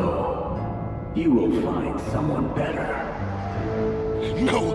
No, I won't do it! I have to save her! By what means exactly? A lowly pawn. You lack the power and the strength of will. Do you know a way? Tell me! Come to the palace. Join us.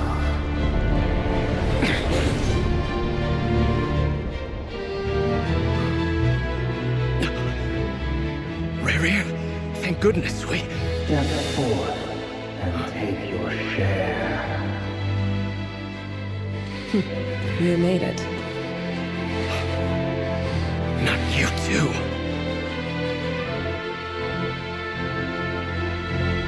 Hatred or grief, despair, desire. We all have our own.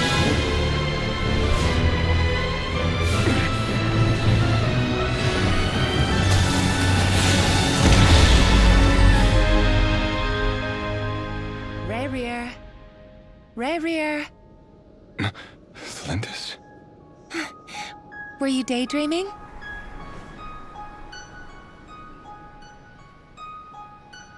You still remember, Reverie? That question you asked me a couple of weeks ago? Oh. You mean the proposal? Yeah. I'm wondering, where do you think would be a good place to discuss it? Maybe in the garden? Or were you thinking a fancy restaurant? It's your choice.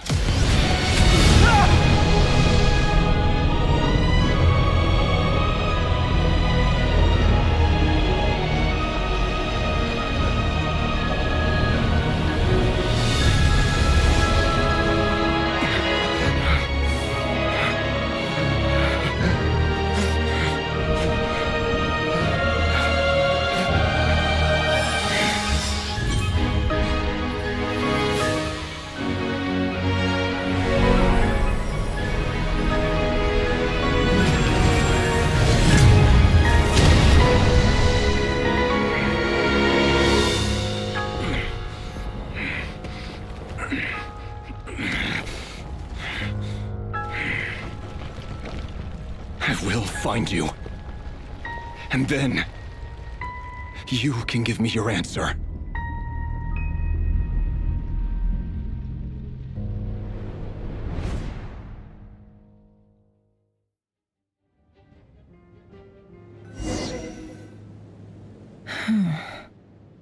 So that's how the Raker of Solnari was born.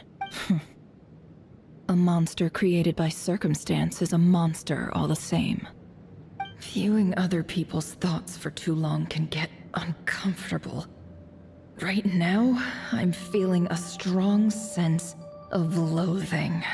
In a nutshell, the story of Conria is what happens when the truth falls by the wayside. Everyone tells little white lies, and before long, you have a huge pack of lies that destroys everything. Time to get back. His past is filled with sorrow, but the tale of any fallen civilization is one of endless tragedy. Cruel as it may be, that was Conria's fate.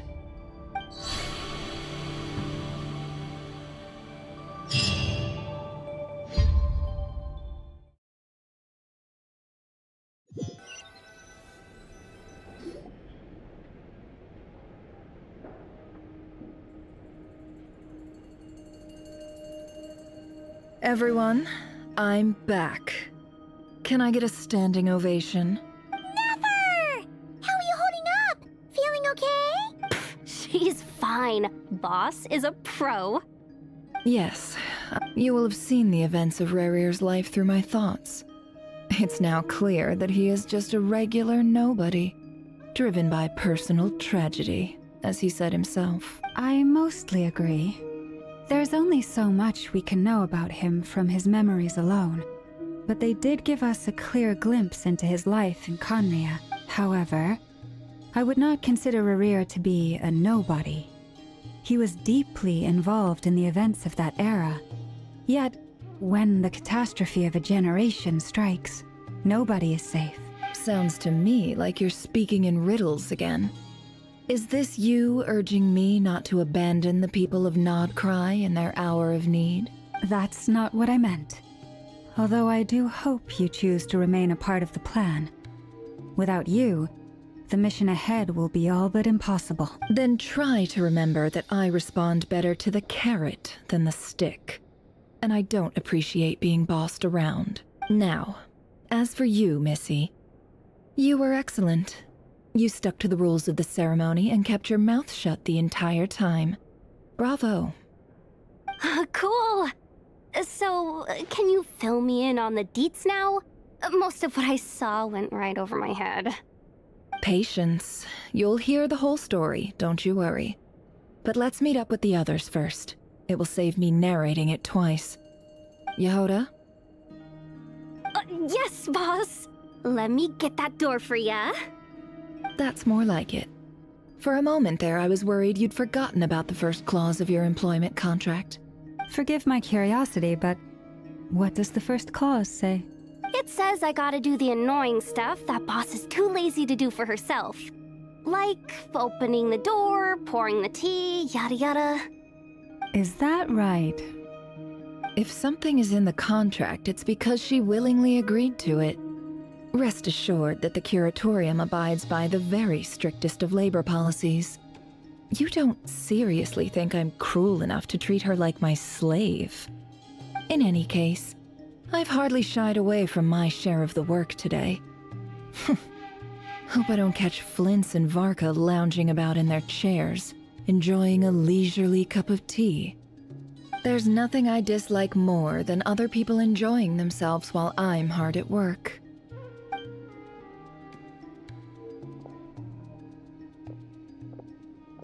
Oh no.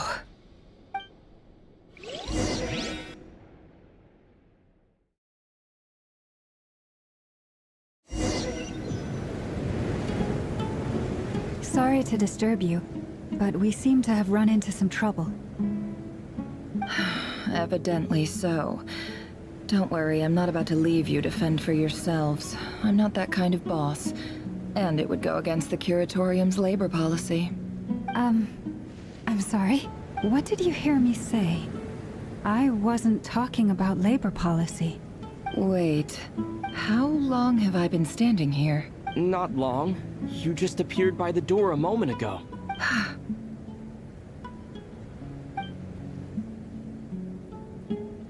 Boss, what's wrong? You look like you've seen a ghost. We've been tricked. We never left at all. Somehow I hallucinated that whole scene back inside the office. Hallucinated? But how? How indeed. This place should heed my will alone. All thoughts and actions that occur in here are just a result of pawns moving across the chessboard in a carefully calculated manner. And nobody has access to this chess set but me. So you control everything in here? More or less. But yes, it's a special technique of mine. Has anything like this ever happened before? Only once. It was the first time I used the chess set.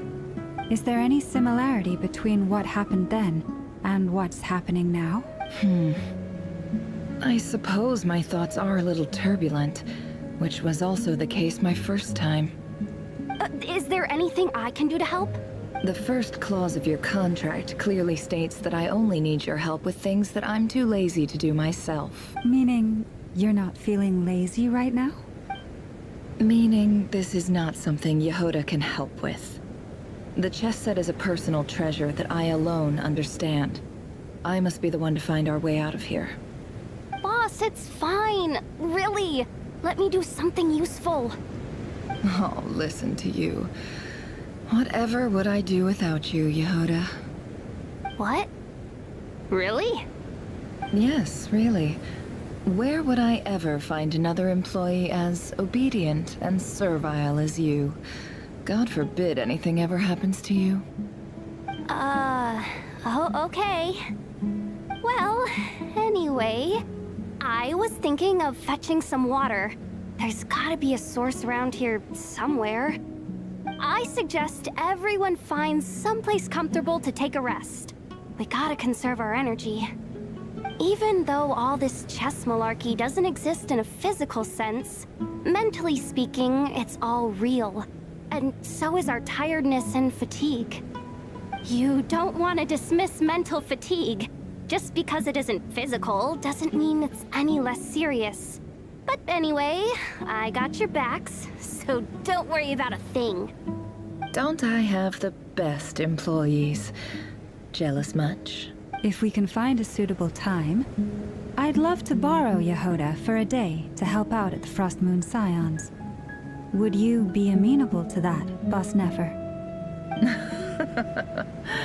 Oh, Lama. Have I ever told you just how pretty you are?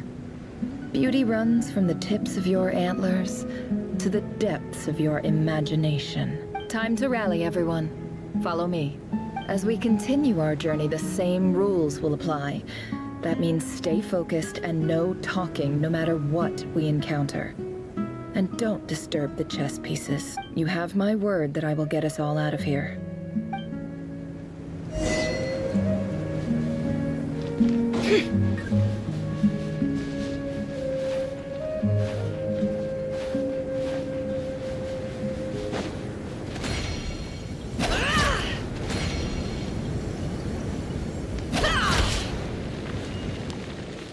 Can't hide the truth. This place looks familiar. That's not a good sign. There's someone up ahead. I wasn't expecting visitors at this hour. Wait, is that? Oh, it's him. There you are. Sinue's been looking for you all day. I think he has some news for you. Oh yeah? What were you doing just now, Uncle Retinue? Hiding away some more loose change? I know I saw some Mora. What do you mean loose change? Oh, come on, I'm too old for this. Just...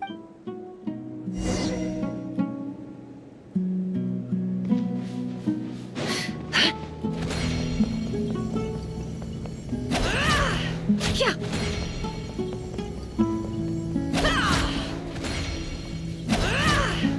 Hey, kid. Mind telling me what Sinuhe's been up to recently? I'm trying to get in his good books and I need a way in. Get in his good books? Why? What do you want with my dad, Uncle Apepi? I've written a new song. I was hoping to showcase it at the next festival, but I'll need his approval. A new song, huh? I'd love to stay and listen, but unfortunately, Uncle Retinue says my dad's looking for me. Well, there's plenty of time and I'm not going anywhere. See that pile of stones? I'll be sitting there warming up my vocal cords. Come find me when you're done. Pile of stones. Got it.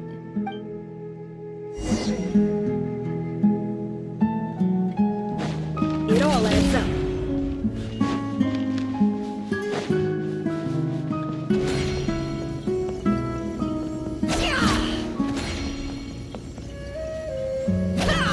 No more lies.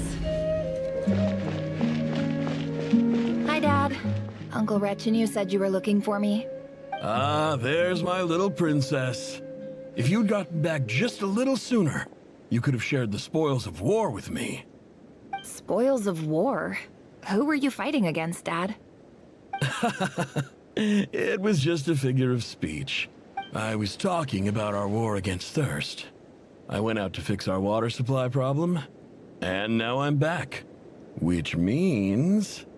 We have a well again. That's right. I found a new one and brought back as much water as I could... If it wasn't for these blasted sandstorms, our wells wouldn't be caving in. You wouldn't be spending all your time out searching for new water sources. As the chief of our tribe, I'm supposed to be leading us out of hardship and poverty, onto better things. You know how prosperous our ancestors were. I've told you all the stories. And look at us now, squeezed into these hovels. No one would choose this, if it wasn't for the endless wars over the years. But things are looking up. I started working with some folks from the academia a few months back. They gave me some contacts in return for my assistance in the desert. So you're the academia's helper now? Special ambassador, they call it. Think of it as a partnership. It's nothing bad, okay? We've been isolated here in the desert for too long. Seeking opportunities elsewhere is the best thing for us, and the fastest way to progress. So, do you get anything good out of being a special ambassador? Of course. My luck's improving all the time. One day, I swear I'm gonna lead us out of this place. We'll find somewhere new. Somewhere better.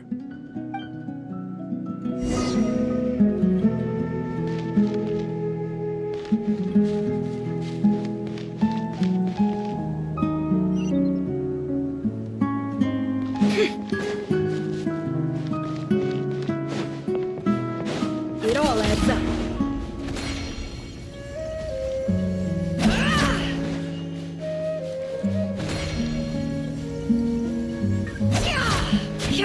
No more lies.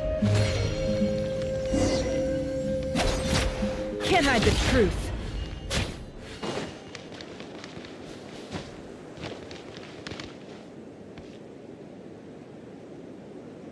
That's our well, and you know it. You stole from us. Well, you've gone from chief to thief, and now you have to face the consequences. Did you really think you could take our water without permission and get away with it? You're either brave, stupid, or both. And that Special Ambassador Act? Yeah, nice try! We spoke to the academia. They said it was all news to them. You're a liar and a cheat!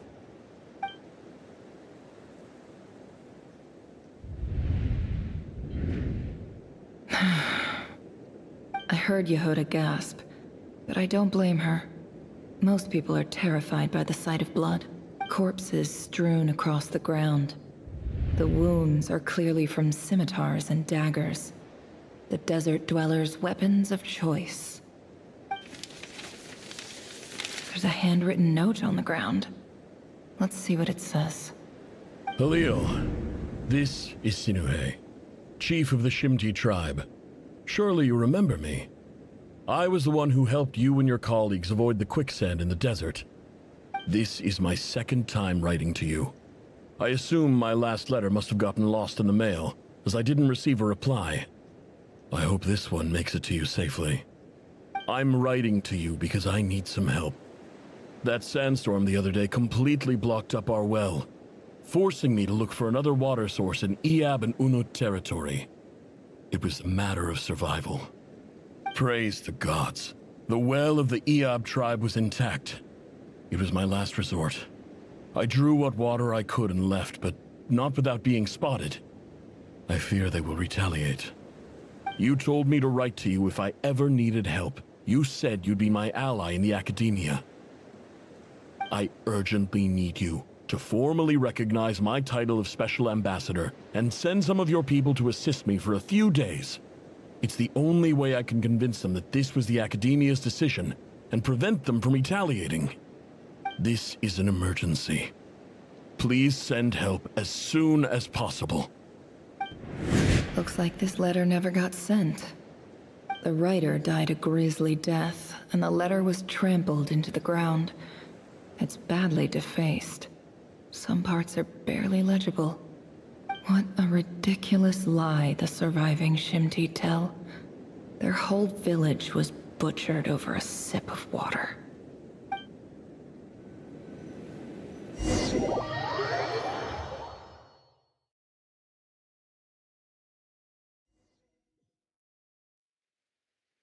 officer. Welcome. Welcome to our humble village. I thought you would at least have the courtesy to provide some respectable libations.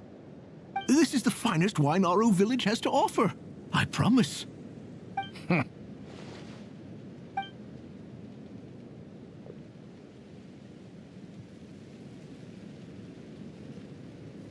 The Academia has agreed to reserve a single space for a candidate from your village.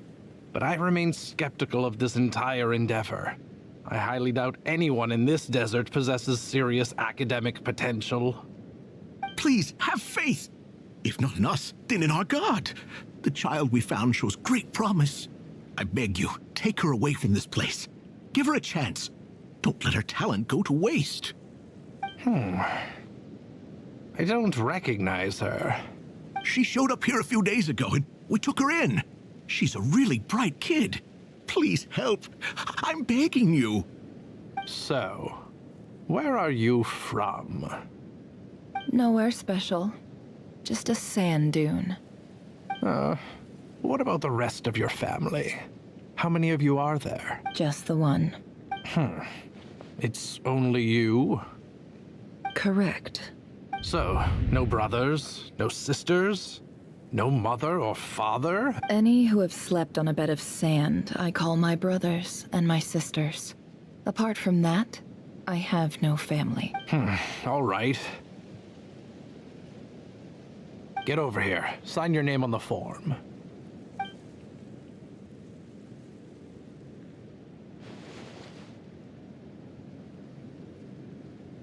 Never?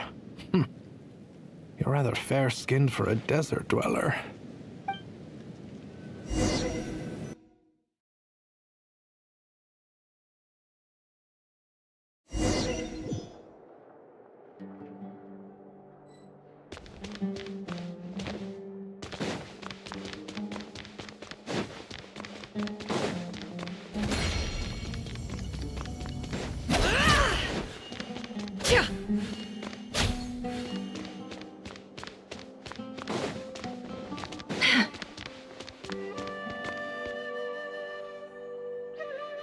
Nefer, this term's assignments have been issued already. Please read through the materials thoroughly, conduct your own additional research, and then write an essay on the topic. Yes, Professor, I'm aware. I just had a couple more questions I wanted to get your perspective on. Oh? Please ask away. Well, I saw the other students' problem sheets, and I couldn't help but notice that my assignment is much easier than theirs. Do you really think I'm a weak student? A weak student? Goodness, no. Quite the opposite. You have a sharp mind. Almost too sharp. I think what you're saying is, a weak student wouldn't have noticed the discrepancy. And if they did, they certainly wouldn't complain about the lighter workload. You see, sharp as they come. You see things the way they are. And I'm sure you know why they're like that. Because of where I come from. Because I'm different. I'm sorry, Nefer. I don't like it any more than you do. It's just... Anyway, you said you had a couple of questions. What's the other one? I wanted to check. If someone sent me a letter to the Academia, where do I go to collect it? Ah, your family wrote to you.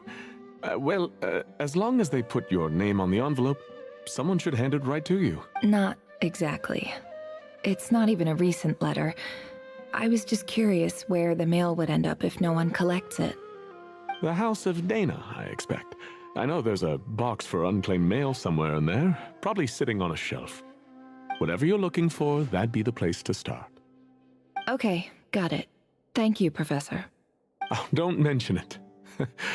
Honestly, I feel like I failed you. I'm supposed to be your teacher, but I haven't taught you anything. Hey, don't say that. You're a great teacher, and you do your best for all your students. But the rules are the rules. You're not allowed to teach students like me. It's not just the Academia either. The whole world bends over backwards for the successful, and leaves the losers to suffer and die. Oh, my dear child. Don't tell me you've given up on life already. I haven't. I just think that if you want to make it in this world, you have to find a way to become successful.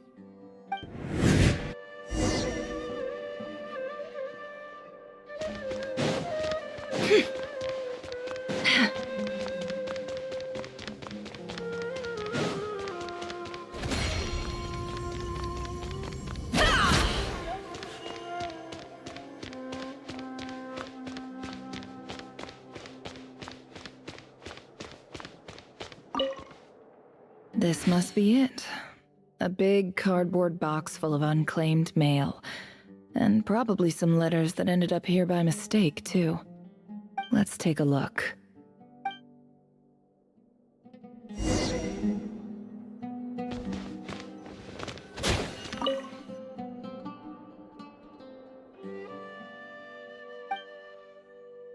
A dilapidation survey from Port Ormos. Looks like it's from a Core of 30 representative. What a strange thought. A bunch of mercs losing sleep over rundown building. This one was never even opened. I guess the recipient didn't care what the Core of 30 had to say about anything. Who was it addressed to?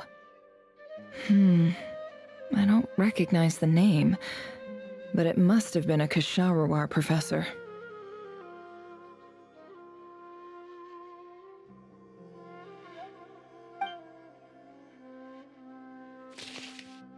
This one is addressed to the Immorta Sage. Guided in clinical for... This seems like... Wait. The note says... This next one... A few words in recent... However, as well, education as grand... I do hope you will give some serious... Great, and the sender is... I didn't realize it. So this is where letters from the Sage of Spontamod end up? Whatever. I'm not exactly holding out hope that a letter sent from the desert would even make it here.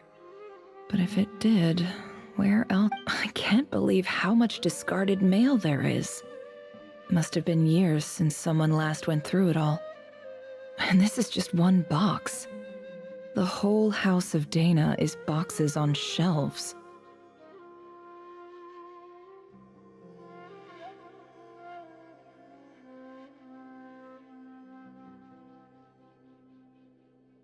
I don't believe for 1 second that any human being has sat down and read through all the documents in this place.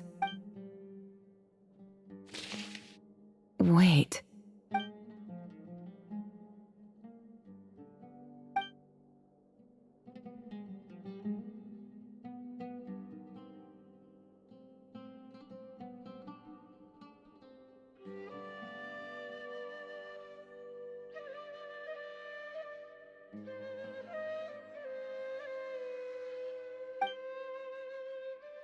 Greetings, Halil. My name is Sinuhe, chief of the Shimti tribe. I was the one who came to you and your colleague's aid when you ran into trouble in the Great Red Sand. I don't know how well you remember it now, but I brought you to safety and gave you some water and other supplies. You seemed very pleased and told me your name. In my tribe, learning a person's true name is serious business. And I therefore see you all as friends. You were kind enough to leave your contact details. The Shimti tribe lives a harsh, nomadic existence in the desert. You were sympathetic towards my plight, promising to make me a special ambassador of the academia and help us find a way to make a better living. This brings me to my reason for writing. Our tribe has fallen on particularly hard times, and I would like to ask for your assistance.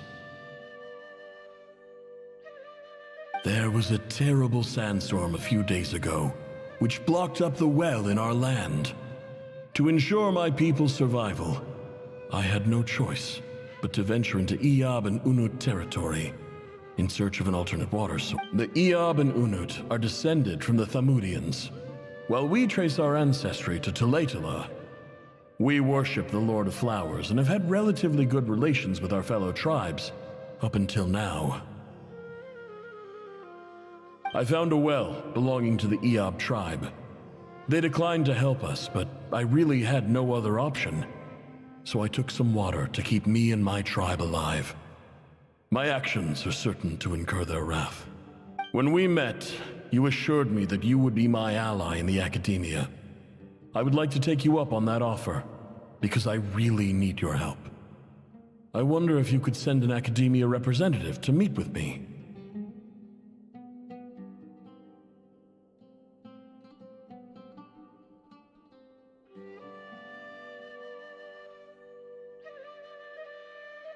That aside, the last time you were here, you mentioned that the academia had started accepting students from the desert, and I told you a little about my daughter. We have next to no resources here in the desert, and my power and influence are limited. Would you consider enrolling my daughter at the academia? She is a smart girl. From the outset, the academia never took you seriously. Those things they promised were just empty words. I doubt they even remember the name Sinuhe. And you were so emphatic that your luck had finally changed for the better. You swore you'd lead us to a better place one day. You spoke with such conviction, like you were the most powerful chief in the whole desert. You liar. You lied about everything. You promised the world and delivered on none of it. And who fell for it? Just me, by the looks of it. Despite your best efforts. Which makes you, I think I'll take over from here. Let me show you how it's done.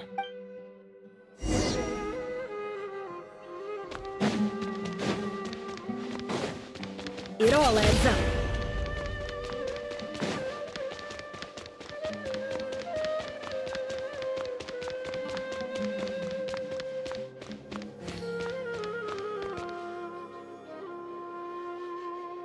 I just came to say goodbye.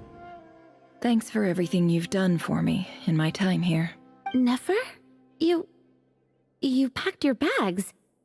Where are you going? I'm quitting. Something's come up in my hometown. Gonna head back and deal with it. Huh? But this was a hard-won opportunity for you. You know that better than I do. It was. But it doesn't matter. I have more important things to deal with, and they can't wait. Oh, and I didn't want to overfill my bags, so I left some incense on your desk. What's wrong? I thought you liked incense. Although, I did read somewhere in the House of Dana that it has hallucinogenic effects. Don't use it all at once, alright? Isn't this the stuff you brought from your hometown? You're just letting me have it? But you said it's a rare and valuable commodity. Yeah, about that. I lied. It's not rare at all. There's this bunch of ruins near my hometown that are practically overgrown with this plant. It's not worth much. Keep it. It's fine. But Nefer... All right. That's all from me. You take care.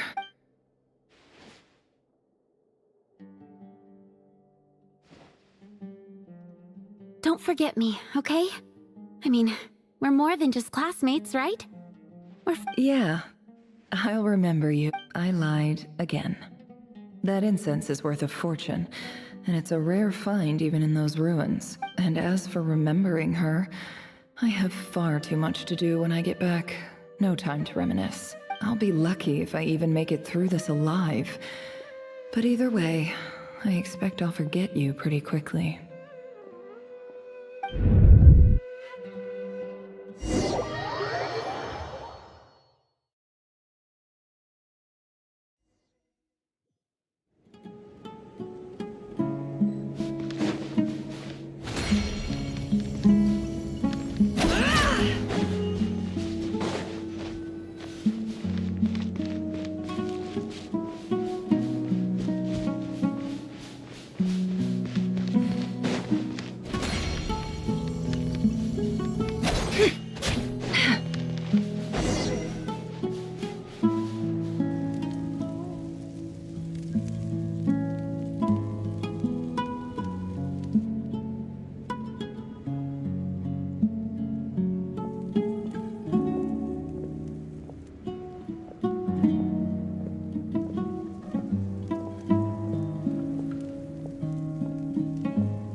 It's a pleasure to meet you, Mr. Arif. So, what does the Academia want? Since they've sent their special ambassador, I assume there's a big business deal to be made. If not, I'd be very disappointed. Please, sir, lower your blade. You're lucky I'm the one they sent. Not all special ambassadors share my admiration for the Iab people. The ever-shifting balance of power in the desert reduced the once great civilizations of this region to rubble and sand. But the story of the Iab has a very different trajectory. Others grew weak, but you grew strong, beginning in obscurity and moving to prosperity. You're the only ones who defied the trend. Huh. So, you do know who you're dealing with? This well is the perfect symbol of your strength, is it not? It used to belong to the Unut, but it looks like you have control over it now. You're not wrong. But I'm sure you didn't come all this way just to flatter us. Of course not. I came to bring you some very good news. Some information that recently came to light, which might just be your ticket to freedom. Records uncovered by the Vahumana Darshan show that a certain well currently under Iab control is built on top of some ancient ruins. These ruins are of great archaeological interest to the Academia. I checked the map carefully on my way over here, and I'm confident that this is the well in question. The Academia is offering 50 million mora in return for excavation rights. 50 million? No, wait. If these ruins are as important as you say, 50 million's a little low, don't you think? Don't get greedy, Ia. We know far more than you think. We know that you seized this well by force. Wasn't that the first step in your rise to power? To drive away the Unut and steal their water supply? So what if it was?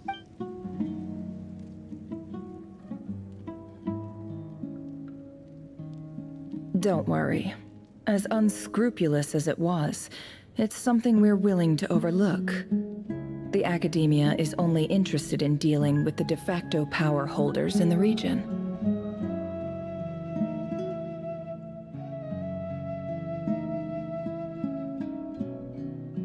I hope I am making myself clear. And I hope your words are the truth.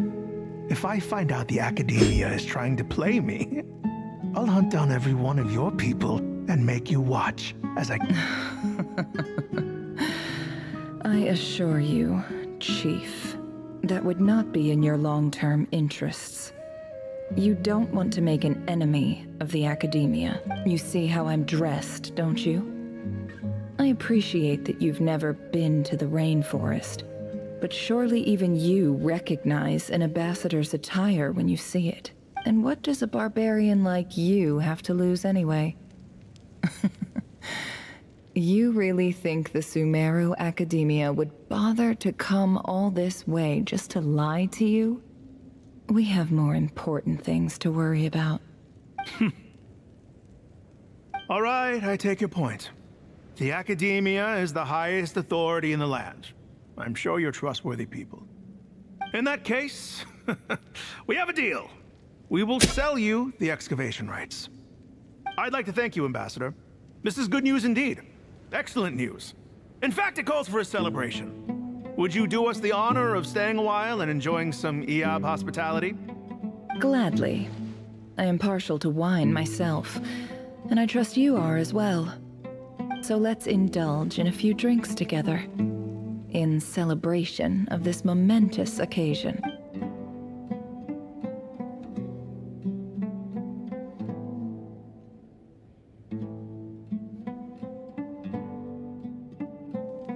Chief! Chief, it's an emergency! It's the Unut. They've taken the well. What?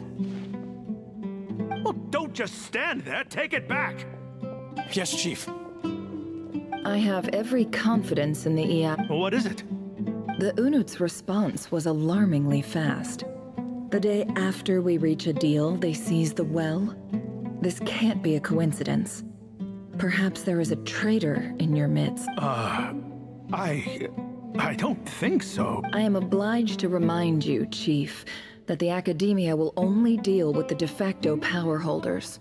If you cannot regain control over the well, I'm afraid you won't see a single mora of that 50 million. No!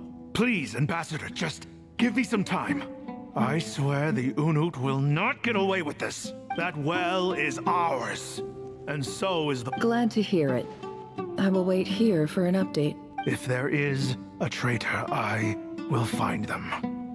In the meantime, make yourself at home. I'll report back as soon as I have an update. Much obliged. Wow. All it took was a few words and I've got him wrapped around my finger. What an amazing feeling.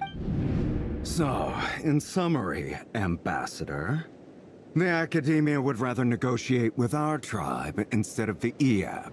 The Eab are ruthless murderers who don't listen to reason. And now they have the gall to interfere in our research projects in the desert region. So let me ask you, Chief. If you were the Academia, what would you do? Kill them all. Precisely. The Academia does not tolerate those who stand in our way. The Eab have held back our academic pursuits for too long, and our patience is wearing thin. At the same time, there is simply no way that the Academia can be seen to be intervening in desert affairs. We have our own rules out here. If the rainforest dwellers raised arms against a desert tribe, you'd start a bloody war. Right. We can't confront them ourselves, but we can support their enemies. The Unut have always had strained relations with the Eab, which makes you our natural allies. Natural allies. Weren't the Eab your allies once? You were quick to send them after us to protect your interests back when... Let me be clear. The Academia wishes to collaborate with the legally recognized rule... Say no. Good. You see...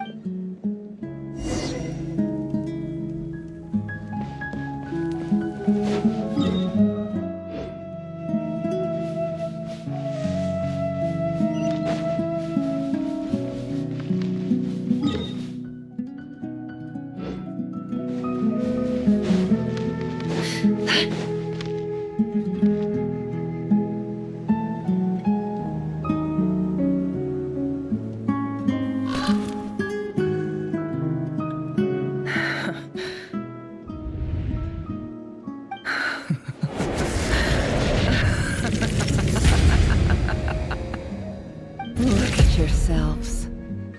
You may be vile, savage monsters, but your butchered bodies bleed like any others. You're no different. You're nothing special at all. The monsters who destroyed my home, they're just ordinary, petty human beings. What a joke. I think we're even now. Maybe I've even done the desert a favor. It's a better place without all these people around. Oh, Sinuhe, my gullible fool of a father. Perhaps if you'd been as ruthless as I was today, our tribespeople would still be alive. In this dog-eat-dog world, a chief needs to be tough to survive, but you couldn't do what had to be done. Nefer, it's okay. All of this is in the past now. I believe I remember you promising to remain silent. Yeah, but even so... Yehoda, is there anything you can do to ease the tension? Alright, time for a sharp turn onto a completely different topic. So, anyway, that's enough of that. When are we getting out of this place? Feels like we've been walking forever. I'm getting pretty tired. Oh, Alma, you tired? Yes. If we can find somewhere to sit down, I could certainly do with a rest. It's not far now. There should be a temple just up ahead. Yes. Really? A temple? That's where this story ends? I guess that's how things go in the desert. Desert dwellers can never escape their destiny. Or so everyone says. I never wanted to believe it, but looking back now, I'm as desert as they come. You mentioned a temple. What's waiting for us there? My big... Ah. I didn't know you were clued up on any other religions. I'm no expert in the history of Sumeru, but since you come from the... Sounds impressive. Oh, I know who you mean. General Mahamatra Sino. The spirit of Hermanubis dwells within him. That's Boss Neff for ya. She knows everything. Sino's hardly a figure of obscurity, but I know about Sethos too. What about him? Is he a big deal or something? Well, he's not a small deal, let's put it that way. Please, this is the bare bone basics. Save the flattery. Thanks for your patience, everyone. I'm sure it's been a lot to take in. With any luck, that's our exit just up ahead.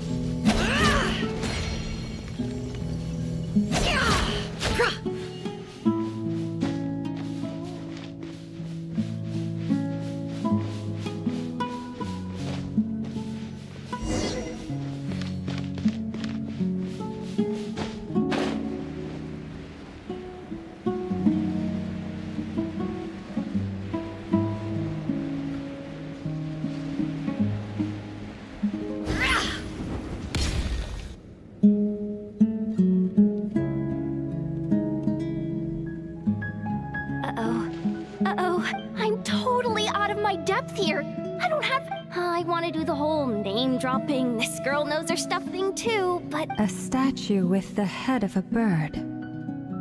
That's Thoth, the Ibis King. One of the 7 pillars of King Deshret. Let's take a look.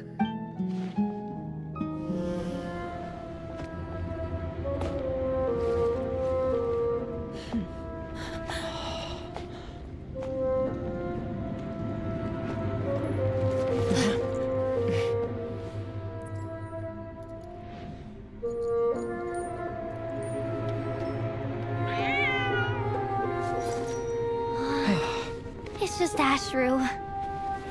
So, all is well?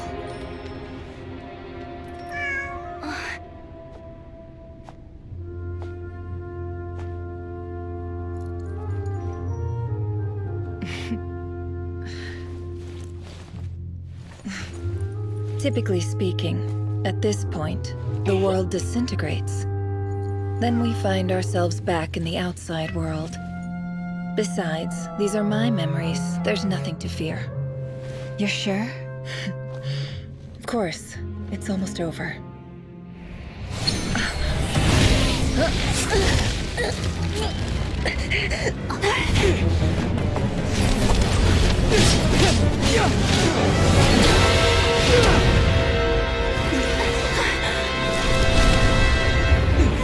Never! Hold on!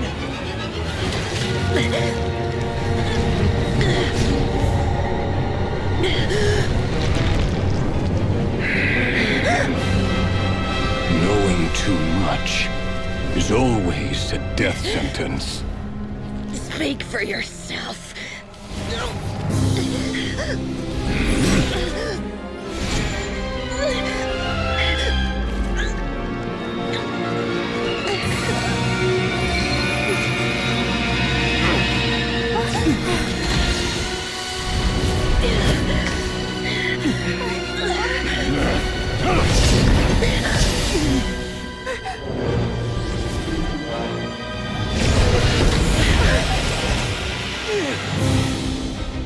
How repulsive.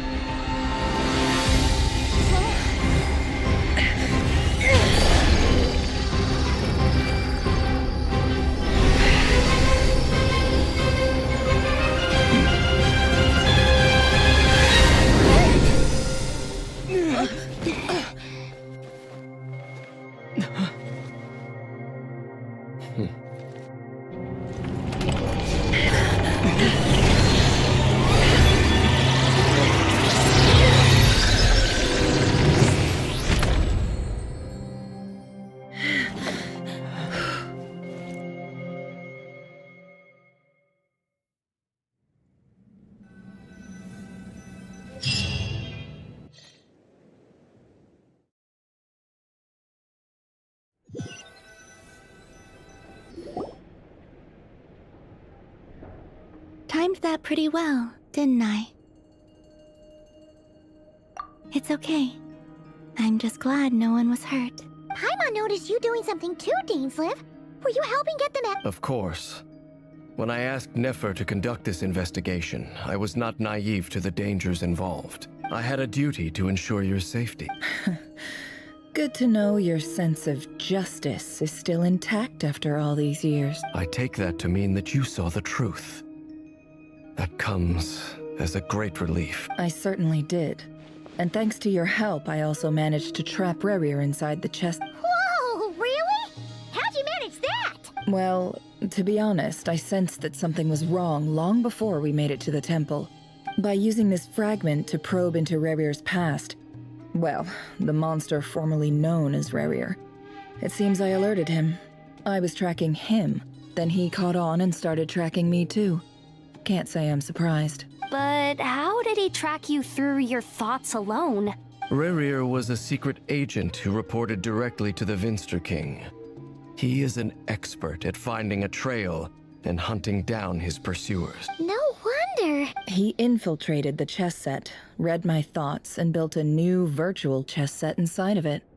That's why we weren't able to leave at first. Speaking of your chess set, it's quite a remarkable item.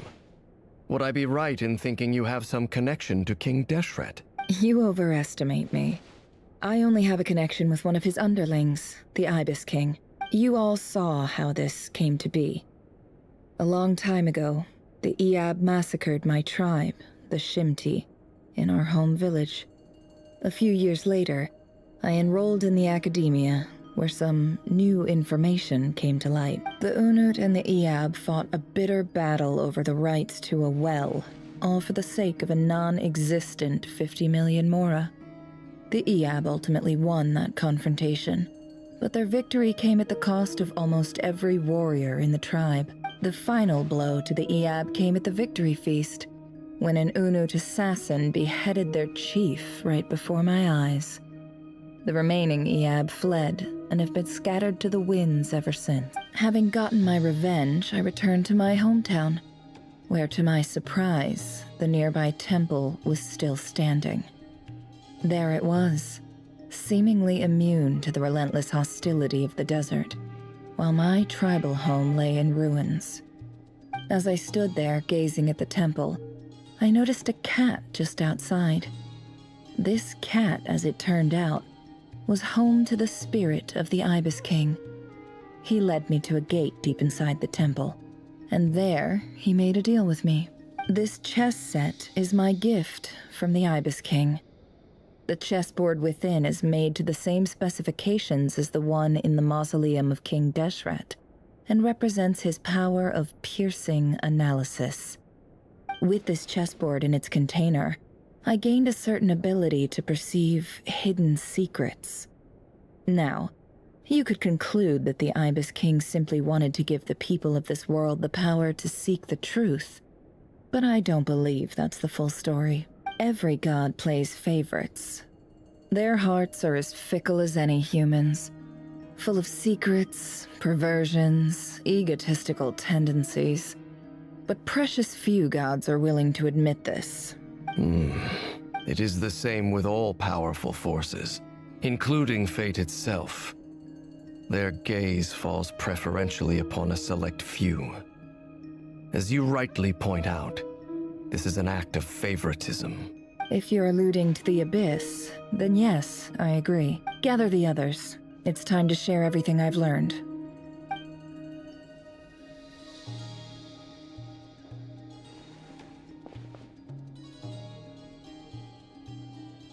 Thank you all for being here. As promised, I did some further investigating into the Raker of Solnari's background. I am pleased to report that the investigation has been most fruitful indeed. The Raker of Solnari, real name Rerir, was once a Conrian subject who served the Vinster King. I will now share the important details of his story. Please save any questions or comments for the end.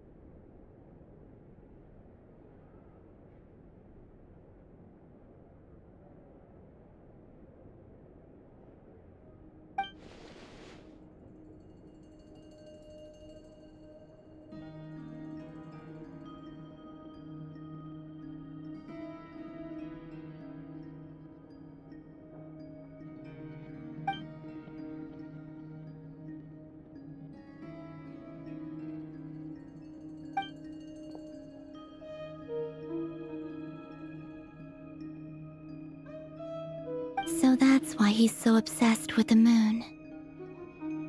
A tragic tale, to be sure. But it does not excuse his many transgressions.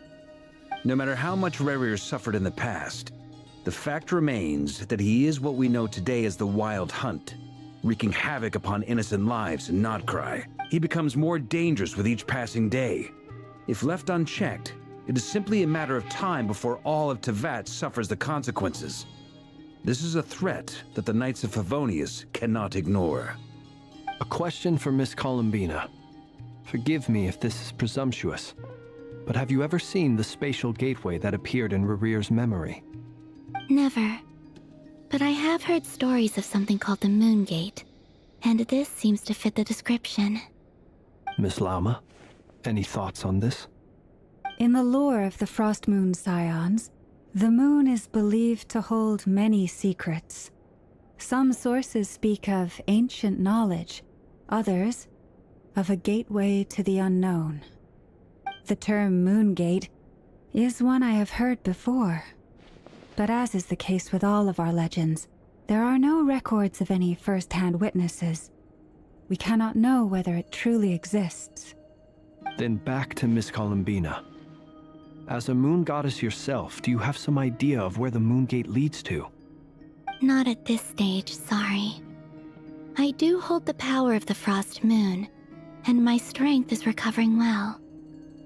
I can sense that the gate would open at my command, but... But there's more to the power of the Frost Moon than that? Yes. A moon goddess has the right to open the Moon Gate, since it is a path to the moon. But as never mentioned, holding open a spatial gateway takes a huge amount of power. And right now, I need to conserve my energy to fight the Reihir of Solnari. I'm afraid this is one mystery we may have to leave unsolved for now. I agree. Better to save your strength. But if you'll humor me for a moment, I have a bold conjecture of my own regarding the world beyond the gateway. I highly suspect that neither Tholindis nor Rerir made it through unscathed. The evidence pointing to this is the fact that the Reihir of Solnari exists in the form of countless fragments. With the abyssal power he wields, no ordinary foe can touch him, let alone tear him to shreds. And yet, the Wild Hunt proliferates wherever his scattered fragments lie, drawing hordes of monsters to many different locations across the land. So your theory is that Rerir was physically torn to shreds by some powerful force? Hence, why the Wild Hunt is a distributed phenomenon, rather than a unified one? Makes sense to me. Explains why the Wild Hunt is so pervasive, and why he's been trying to piece himself back together. He was whole to begin with, and he wants to be whole again. Without the power of the Abyss on his side, he almost certainly would have perished the moment he was torn apart. But the Abyss, much like a curse, has kept him alive. I could not agree more. The power of the Abyss is most surely a curse. It is a compelling explanation, and one that accords with my present understanding of Abyss creatures. Whether the life form in question is primitive or advanced, if a curse has extended its lifespan unnaturally, it will continue to survive in spite of everything. This raises some interesting questions. I will run some experiments and see if there is any validity to my suspicions. That being said, regardless of whether my research bears fruit, I would like to thank Miss Nefer for conducting such a thorough investigation. Already, it has greatly enriched my understanding of the entity we face. My pleasure, Mr. Albedo. I too hope that the information I have shared today proves useful as we look to formulate the next stage of our plan. Hey! What is it, Dainsleif? You look really upset! It's just... when I think of the man I once knew as Rerir, I struggle to understand why things had to turn out like this. The two of you used to be friends, didn't you? I don't know if these words will bring any comfort, but my heart goes out to you. Mine too. We can never know all the hows and whys of the way things are. The moon and stars are full of untold secrets and lies, And the skies are host to many more mysteries than these alone. Yet, none of that can begin to compare with the complexity of human life. Those are the first comforting words I've heard in a long time. Thank you both. Well, I think this is a good place to end today's meeting. I'm sure Nefer needs some time to recover. She's been through an awful lot today. That's very thoughtful of you, Lama. Of course. Sounds good to me. Take some time to rest and digest before we reconvene to nail down a plan.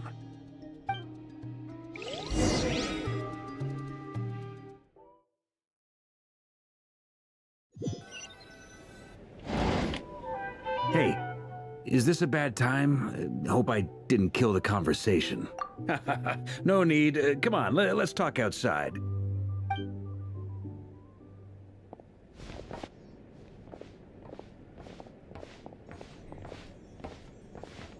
Anyway, Nefer went back to the curatorium to get some rest. Firstly, although she managed to trap the Raker of Solnari inside her chess set, there's no guarantee that the power of the Ibis King is any match for one of the 5 sinners. Their powers are beyond our comprehension. It's only a matter of time before he finds a way to break out. We have to come up with a plan and take care of him before that happens. Honestly, my mom figured that might be the case. So, how long have we got? Well, I asked her that same question. She talked for a long time, but for the most part, it seemed like she was trying to convince me how precious her chess set is. What a long and storied history it has. It felt like some kind of sales pitch, you know? The kind where you end up handing over Mora against your will? Anyway, after all that, she finally answered the question. 2 days, at most. 2 days? Holy moly! Can we even recruit enough help in that time? That remains to be seen. Which brings me to the second issue. Dainsleif is obviously conflicted about this whole thing. But given how little time we have, there's no way we can pull this off without his help. You have some history with him, right? Do you think maybe you could talk to him for us? Great. I appreciate it. All right, on to item 3. So, Albedo, Durin, and I put our heads together and came up with a plan. Can't promise it's gonna work yet, but at least it's a start. We figured we'd bounce the idea off you first. We'll explore it further once everyone's recovered. Oh, Paimon's dying to hear this. All right, so here's what we're thinking.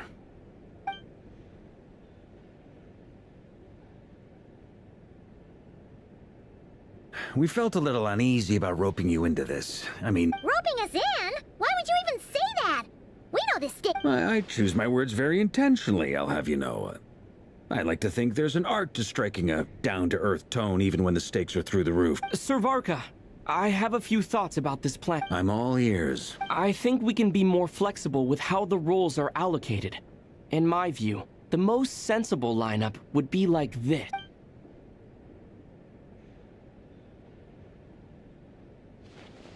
I see your point, yeah. But if that's how we're going to approach this, you'd better make sure you're ready. To be clear, I don't doubt your abilities. Far from it.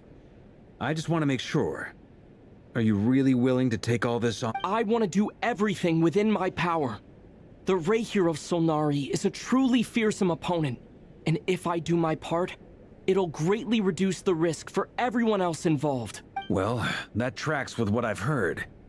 Jean's mentioned in her letters that you're so diligent it's almost abnormal. As in, most people weigh up the risks and rewards in situations like this. But you seem to just march towards danger without a moment's hesitation. Of course, everyone appreciates a fearless pioneer. But all that aside, I'm the Grand Master of the Knights of Favonius, and you're our honorary knight. I want to make sure your courage doesn't come at the expense of your safety. Thank you, sir. I should be the one thanking you. It means a lot to have you on board. I'll give some serious thought to your suggestions.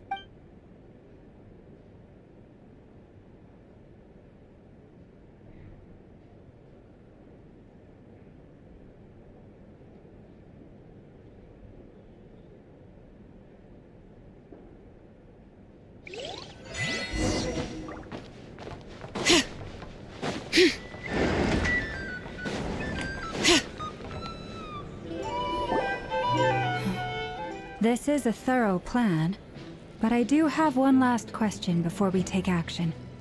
How can we be sure that our enemy won't leave the designated area? Great question. Albedo's been hard at work analyzing Rarer and the Wild Hunt's behavioral patterns. His conclusions are as follows. Firstly, from the earliest known confrontation until now, Rarer has never displayed any ability to manipulate the dimension of space. So it's unlikely he has any power in that domain. Secondly, he seems to have a particularly strong vendetta against our group. If we put him in a fight-or-flight situation, he'll choose to fight every time. Thirdly, finally, and most importantly, he is consumed by hatred, both for the moon and for his enemies. Turns out, we tick both of those boxes. We have a reincarnated moon in our ranks, and a spy who accessed his private memories without permission.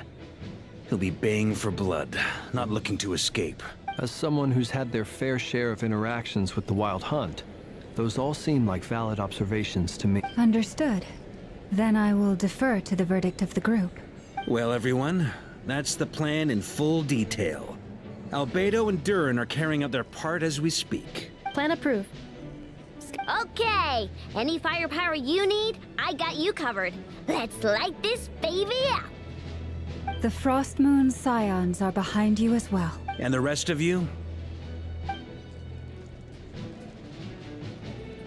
No objections? All right, then it's settled. This is the plan we're going with. Next up, an old tradition of mine. Anyone who wants to back out, now's your chance. Wait, we can still back out of this? Everyone says things they regret, right? I don't want anyone feeling trapped because their mouth said yes before their brain had time to think things through. A very people-first approach. I hear that's common practice in the Knights of Favonius. Heh. Who'd you hear it from? D-Luke? Shh. We don't use people's real names at work. This contact will be known only as Owl, please and thank you. This plan can only work if everyone does their part. Flint's and I will absolutely support it. We shall indeed. You'll be glad you accepted our help. Also, you are the last person I expected to see here, Miss Dory. It's not often I get called Dory in a work context. My peers usually call me Lord Sangamabe. So, the longer your name, the higher your net worth. Is that the idea here? In that case, Mr. Flint's here must be worth a fortune. That's right, I know your full name. It's... The walls are thin here. I'd appreciate you keeping that a secret. Okay, fine. I'm actually only here as a favor for someone else. Do you have any idea how much it would cost to hire me otherwise? Oh, does this mean someone out there actually has the power to boss Dory around? It most certainly does not. We have a long-standing and mutually beneficial business partnership. She's actually the mom of a friend of yours. Said mom supplied me with a great little trinket, but now that lady's ruined everything. If I don't start building a little goodwill now, my whole business in Notcry is gonna go down the drain! Okay. So what exactly is so special about this pendant? It's a lucky charm that a great mage made for me. We have a business relationship, and she was worried that something bad might happen to me. So, she wanted me to have something that can store power to protect myself with.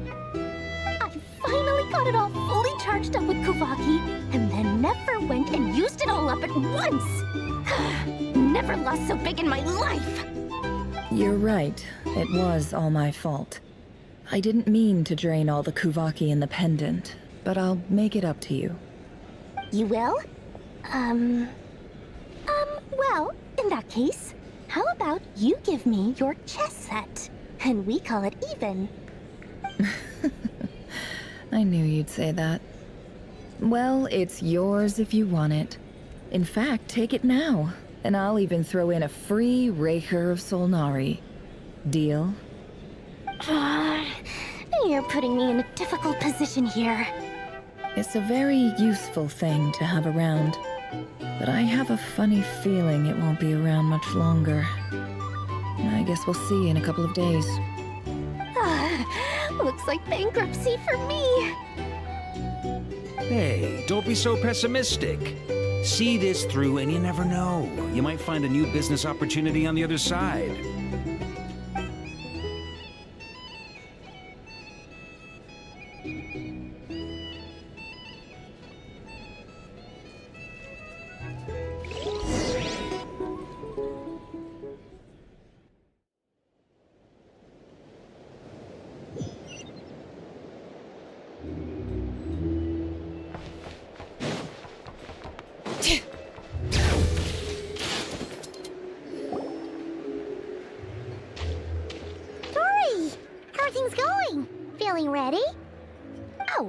Was born ready.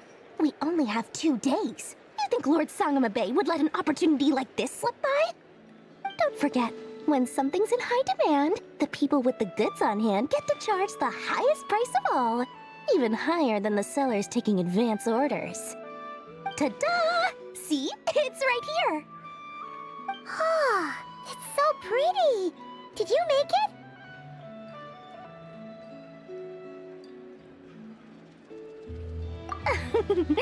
No, I have a supplier. We go way back, so he made me a very attractive offer. Aha! No wonder you were talking about Lucky Charms at the meeting. You've been getting Kave to make them for you. That's not the full story. It actually started a while back as a project between me and the Dendro Archon. Mage Alice once warned me that this world won't stay safe forever. There may come a day when everyone faces a great crisis. I passed this on to the Dendro Archon, and she secretly brought together a research team made up of Sumeru's top scholars to invent a technology that could keep people safe. I won't go into the details because it's all very complicated, but if you want to know more, you can ask the Dendro Archon about it sometime. Anyway, point being, it was the Dendro Archon who asked Kave to build this little contraption. As one of the top Kasharawar talents, he was the obvious choice. Took him long enough. He stressed over it for ages. Must have gone through at least a dozen designs before producing a final product. But that's Kave for you. Marak delivered it to me a couple of days ago, along with a letter from Kave. Could I ask why I'm sending this technology to you? And what's your proposed use case? Has it been approved by the relevant authorities? So nosy. My fault for sending him the research permit to begin with. Surely Nahida must have told him you were involved in this project. He was probably just nervous because you're always so secretive about your business. Could be, could be. Anyway, I just replied, let's hope there never has to be a use case, because it would involve grave danger. Fair enough. But it sounds like he was just being cautious. He probably felt responsible as the one who made it. Or maybe he was asking as a favor for his housemate. He's done that before. Not sure why, though. His housemate doesn't seem to really care that much about this kind of stuff. Either way, all's well that ends well. I'm just glad to finally have my hands on the product. I wouldn't want to be without it, given the potential dangers that lie ahead. Huh? What does that look mean? Paimon's just super surprised. This must be the first time we've ever seen you actually get serious about something.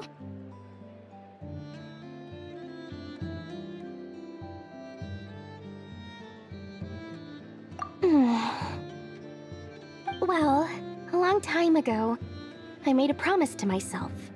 I promised that I was gonna live every day of my life with a big beaming smile. Obviously, Mora plays a big part in that. But there are always gonna be times in life when you have to give something back. That could mean paying back a debt, returning a favor, or showing some kindness. Alice has been a huge help to me over the years. She was the first investor I ever had. And I want my investors to know that Lord Sangamabe is the best in the business. And more than that, No one knows what the future will bring. Whatever happens, I want to make sure the Dendro Archon and all of Sumeru is prepared to face whatever comes.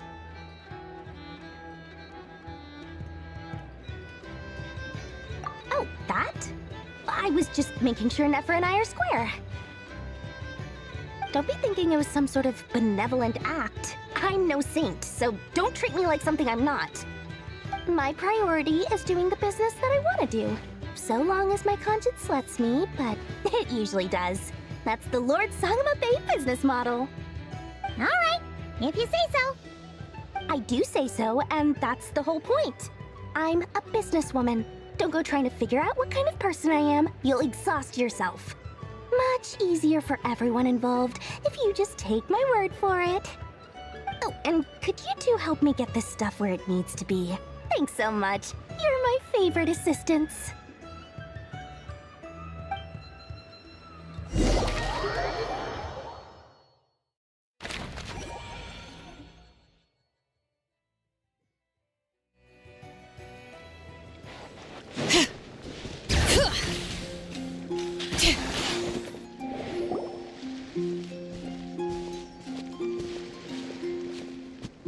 Traveler, Paimon, it's good to see you. Everything going smoothly over here? Sort of. As you're probably aware, Varka, Durin, and I captured some abyssal creatures from the Wild Hunt. Per the plan, we dissected and analyzed some samples of these creatures. The process went very smoothly. The findings, however, come with some troubling implications. What? You can actually dissect the Wild Hunt?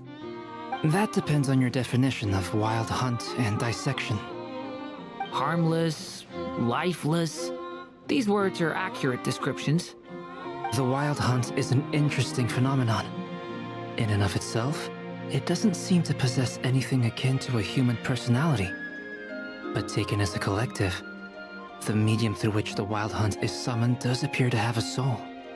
Master griped a lot about the wise Horoptotire, and seemed somewhat fascinated with the foul Certology. But she barely mentioned Rerir at all. I don't think that was because of his lower social standing, though. Anyway, it's a pity. I should like to hear her thoughts on the nature of the lifeform he has become today. It's a strange mix. The furious energy of an abyssal being channeled through a fractured physical existence. A consequence of being torn apart by an unknown power. Perhaps the only explanation for his survival in this state is that he sacrificed a degree of individuality in exchange for a continued existence. Oh, sorry. Once I get talking about interesting research, I have a tendency to go on indefinitely. Back to our research findings. Essentially, they confirm my hypothesis. Rerir's corpse is completely contaminated by the Abyss, and the effects are irreversible. You could think of this as Rerir in mutated form. But in my view, even that would be inaccurate. In reality, his whole being has been consumed by the Abyss. In other words, he is now nothing more than a manifestation of abyssal power. Unfortunately, at present, we have no means of completely eradicating abyssal power. Hence, we cannot fundamentally destroy the Reihir of Solnari either. Oh, that's terrible news! So, that's it? We can't defeat him? Not even if we get the power of the Three Moons? Miss Columbina's situation is a difficult one. She can never achieve wholeness when the world does not accept her presence. It's as if her creator banished her to a place she can never be accepted. It means she spends most of her energy just on her own survival. Given the circumstances, it's only natural to despair. But we must see this plan through to the end. Time to kick off the backup plan. Oh, Paimon almost forgot! This is for you. Dory asked us to bring it. Ah, how wonderful. Well, thank you for making the trip. Durin and I will be heading off shortly. I'm sorry I won't be there to protect you in person this time. Please be careful. All right then. Stay safe.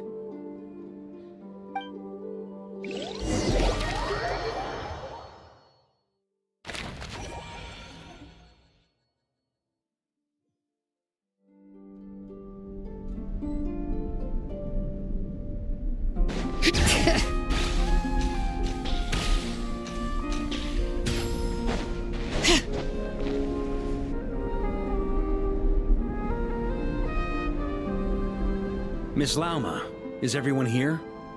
Yes. The fate of my flock is in your hands, Grandmaster Varka. Please keep them safe. My lady, what are you saying? Within the next 24 hours, we will face the biggest crisis the world has ever seen. This is not a burden that we deserve to bear, but I believe that we reap what we sow in this life. So I intend to act. I must do what I think is right. For me, that means fighting for the future of Nodcry. This gentleman is the Grand Master of the Knights of Favonius, Varka, Knight of Boreas. In my absence, please follow his lead. Hey, everyone. Guess I should introduce myself. Well, to start with, I know my way around a battlefield. Biggest strengths are honesty and hard workingness. Anyway, point is, I don't intend to let Lauma down. I'm gonna do everything in my power to keep every last one of you safe and sound.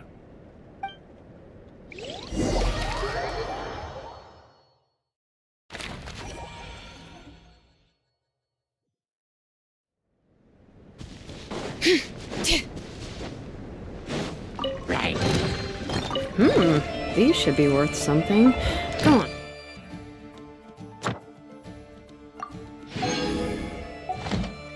Take it.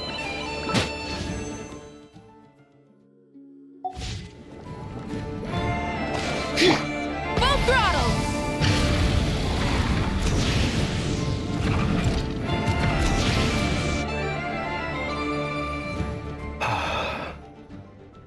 Something on your mind? Miss Columbina, was it? I believe that's how the others addressed you. That's right. Names are funny things. Have you always been called Dainsleif? Yes. I take it your own name has a more complicated history. I have a different relationship with names than other people. To be honest, I'm not even sure that Columbina is my name. At least, not in the same way that Dainsleif is yours. But it's what everyone calls me, and I go along with it. A lot of my life has been that way. I get so used to things that I forget to question why they are so. I never used to think much about where names come from, or what they mean to people. Maybe something's wrong with me. You're different from other people. I sensed it the first time we met. You're more perceptive than most. I'm sure your long life and rich range of experience explains that. Do you ever find yourself missing Conria, Mr. Dainsleif? Difficult to answer. I have dreamed of the past many, many times. Sometimes I'm fighting tooth and nail. Other times I'm lying on the ground, defeated. I don't recall any happy moments from that time. It has been too long. Is that because hatred survives longer than love and affection? That would not be for me to say. I make no excuses for the grudges I bear. But whatever the reason, I remember little that was beautiful or sentimental. Thank you for your help with the Rerir situation. Without your efforts, I never could have learned the hidden truth of his story. You're welcome. I know he's your friend.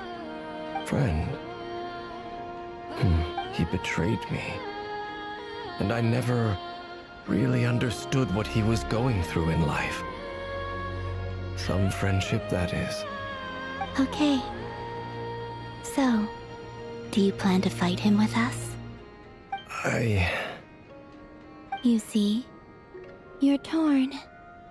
Now you know what really happened. You see the things he's done in a new light. I need some time. Of course. I completely understand. Anyone else in your position would feel conflicted too. Actually, I went through something similar myself recently. Something happened that changed my perspective on a situation. A situation I took for granted at the time, but now I feel very grateful for it. You mean the Harbingers who still support you, even though you've left the Fatui? Yes. I always thought they were only helping me because Harbingers are forced to work together. But then I abandoned them. A warrant was even put out for my arrest.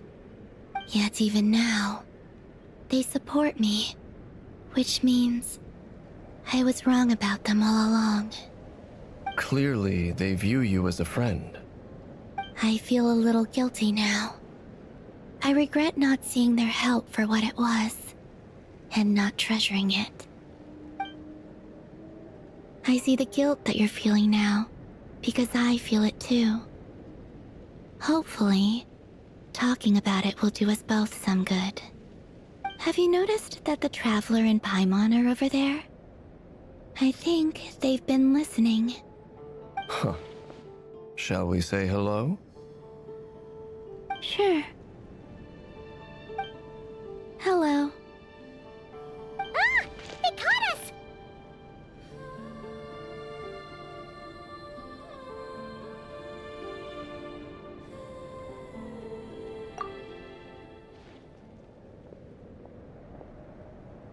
I apologize for making you worry. No doubt you wish to know where I stand on the plan to take down the Recher of Solnari. I'm afraid I need a little time, but I will seriously consider joining you. You will? Oh, thank you so much! Everyone will be so grateful to hear that! They needn't be. This was something that I was going to have to face up to eventually. That doesn't matter to them.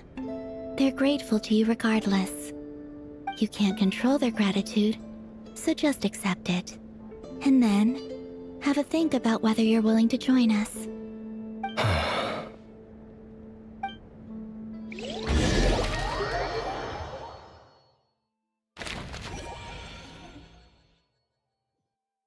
It's nearly showtime!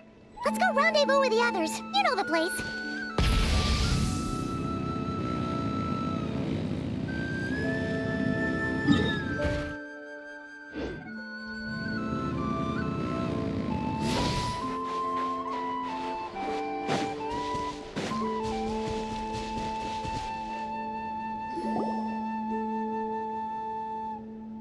Ah, you're earlier than I expected. Hey, Flint's! Been waiting here long? Not too long. I came a little early so I'd have some time to think. Are you nervous about the battle? Quite the opposite. I'm reminiscing on my past battles. When I was awakened by the Radniki, I had not touched a weapon in many years. I felt like the battlefield was not where I belonged. But after waging war against the Wild Hunt for so long, I came to realize something. A life of absolute peace is simply not a possibility for me. My restless flame indicates that somewhere inside of me, there is a deep yearning to root out the evil in this world. Oh, that doesn't sound like such a bad thing. Well, in the past, when I was a Fae whose primary concern was hibernation, it was hardly ideal. But it certainly serves me well here in the present. And I am delighted to be able to join forces with you in this endeavor. Looks like I'm not the first to arrive. Ah, Miss Lauma. Did you sleep okay last night? I struggled to settle down at first, because of the nerves. But don't worry. I got enough sleep in the end. I'll be just fine.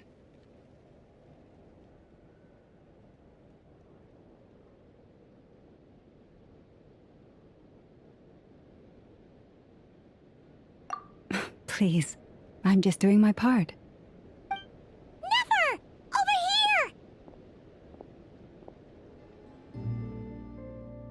Ino asked me to relay a message.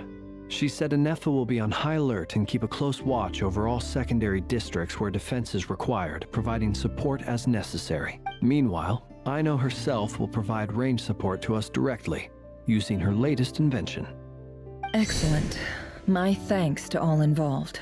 The chess set's looking a little unstable.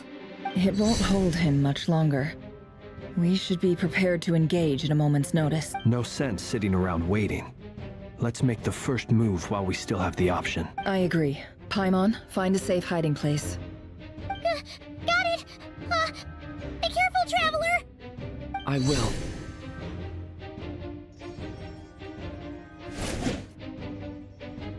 Everyone, take your positions as soon as the battle starts. Every ounce of strength we have in our bones, let us bring to this fight. Ready? Let's go. I've seen all your futile ploys before. You have become the authors of your own... I wouldn't be so sure about that. You are merely a moment of sport before I tear down the moon.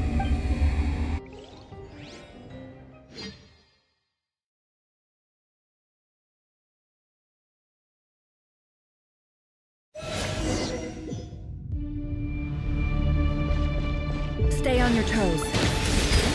Yep, you too. Shameless. Branch into song. Hunt them down! Be silent. Move! Let me help you guys. Moonlight! Hunt them down!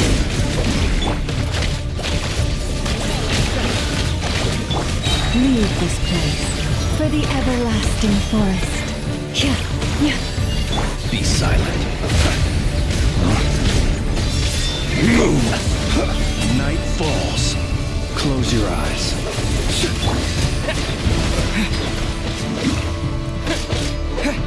Moonlight betrays you to hunt them down! Receive my blessing. Be silent. Night falls. Bombs away! Pathetic! Lush as the moonlight. With one heart, we pray. Hunt them down!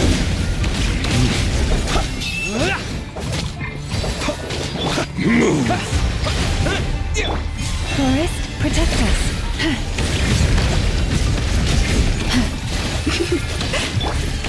No more lies. It all adds up. The mystery unravels. Hunt him down! Steady now. You to hunt him down! Fear the dark. For the everlasting forest, we court. It began with the moon, and so shall it end. The moon will protect you.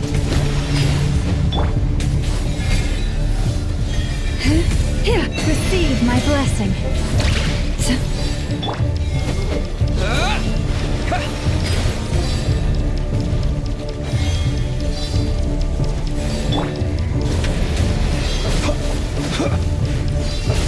Be silent. No more lies. Can't hide the truth.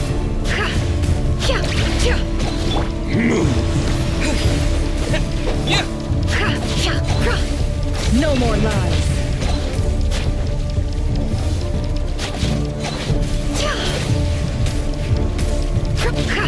Can't hide the truth. Observe.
land.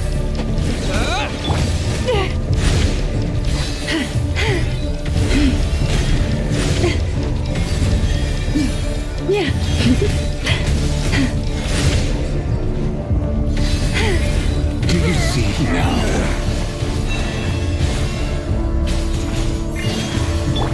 Be silent. From here, when will it be as you foretold?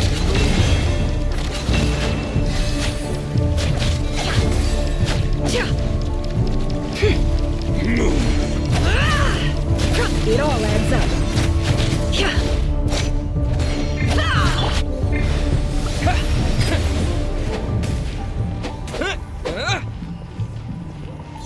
Moonlight betrays you.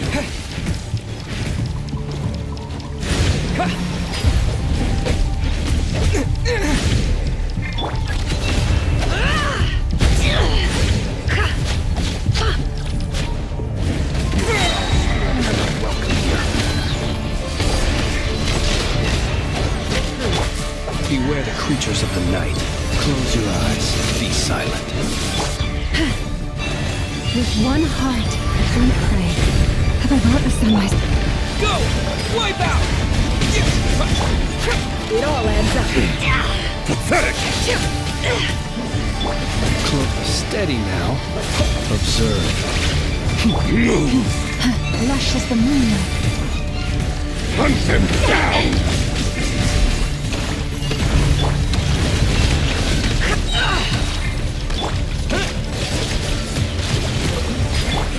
Seek within. No more lies. Futile! For the everlasting forest, you poor lost lamb. The moonlight betrays. Pathetic! Close your eyes. Night falls. Hunt them down! Can't hide the truth. Futile! The deception ends here. No more. Pathetic! Hunt them down! Be silent. Night falls. Can't hide the truth.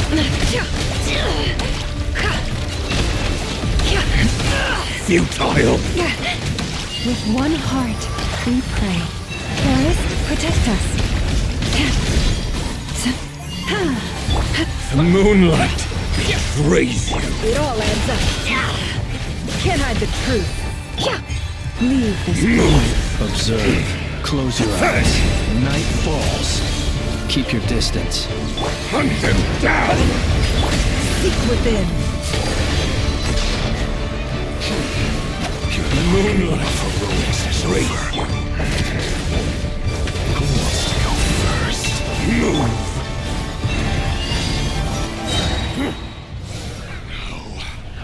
Get out of my sight! No! We've been separated! Grasp! You okay? Never! Where are the others? Stuck outside the barrier. I guess he really doesn't like us. I told you before. Knowing too much is always a death sentence. Be careful what you wish for.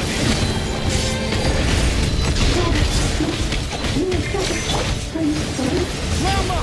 Can you hear me?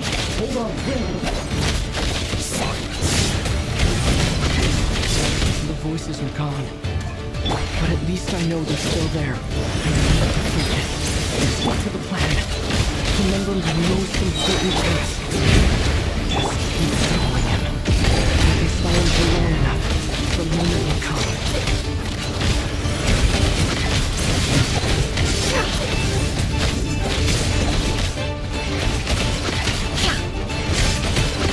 Can't hide the truth. Let's use the native. Time to come clean. The deception ends here. It all adds up. Go! Bombs away! Can't hide the truth.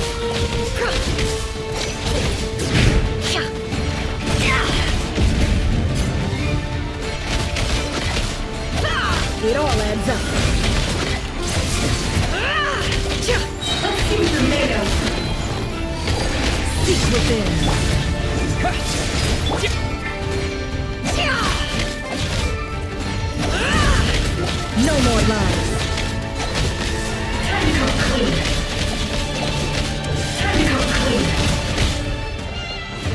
It all adds up.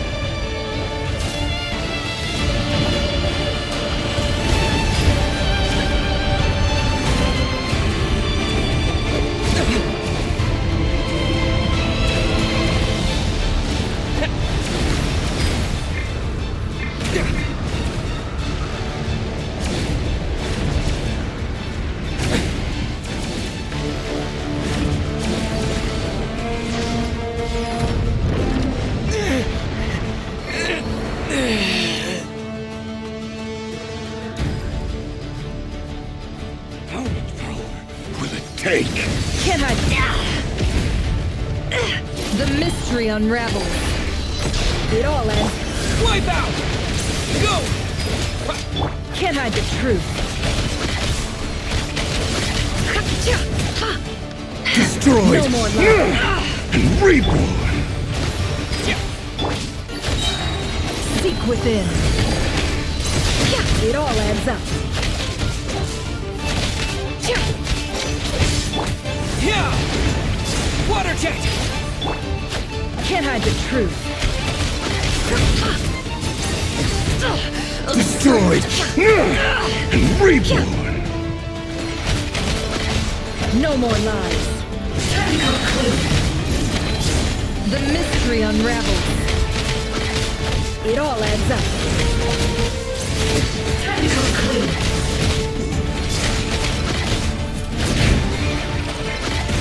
No more. Go!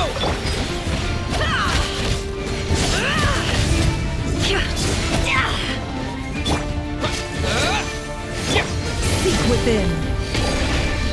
It all adds up. No more lies.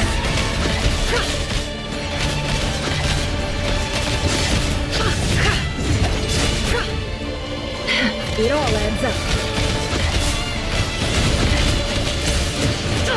Destroyed! And reborn! The mystery unravels. Can't hide the truth. A future made of. It all adds up. Go!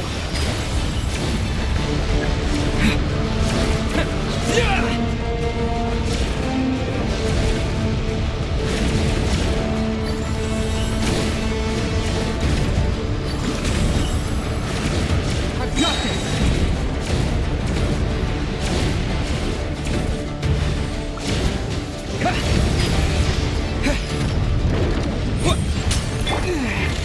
The shield's broken. I can't keep this up. Don't push your luck. Death is within my grasp! Go! Time to come clean. No more lies. The deception ends here.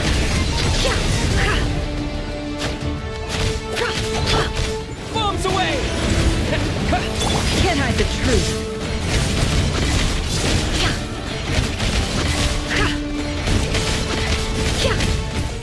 Destroyed! And reborn!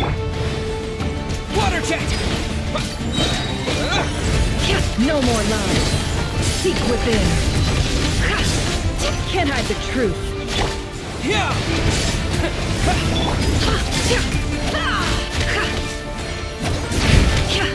It all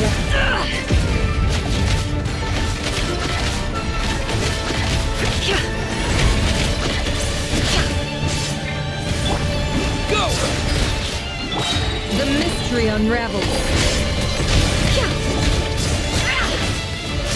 It all falls into place. Can't hide the truth. Wipe out!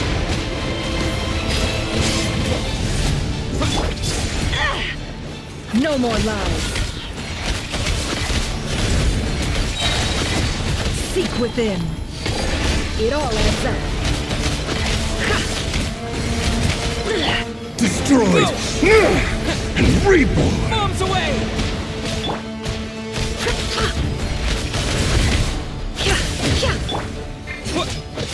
Water jet! hide the truth.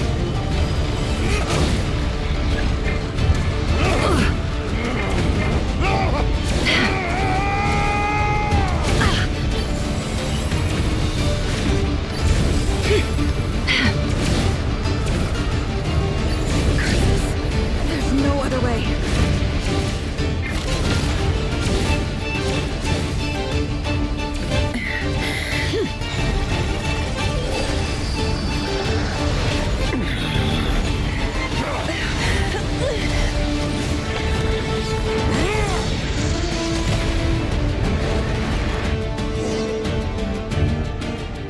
The only way to defeat Rarer is to borrow his own power. That means Columbina will have to disappear while you two bear the brunt of his attacks. You have to hold on. Find a way to keep him focused on killing the two of you.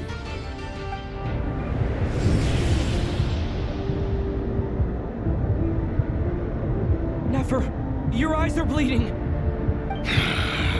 Soon you will be powerless to resist. And then, I will reduce you to dust. But that dust will plague your memories.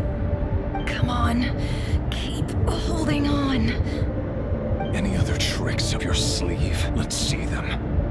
As entertaining as they are, you've backed yourself into a corner. You don't fool me. I see your fear clear as day. I have to stoke his rage.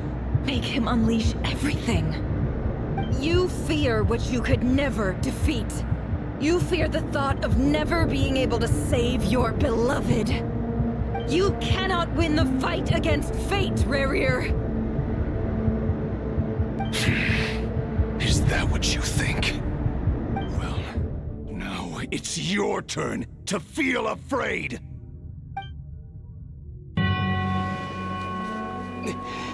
You fear the sound of your own name? Is it us you hate?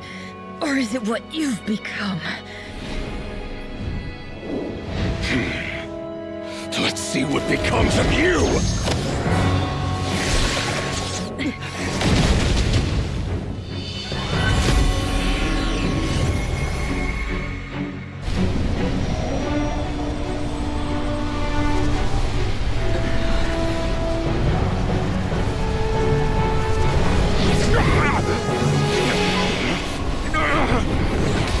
What's happening? That power. I've seen it before.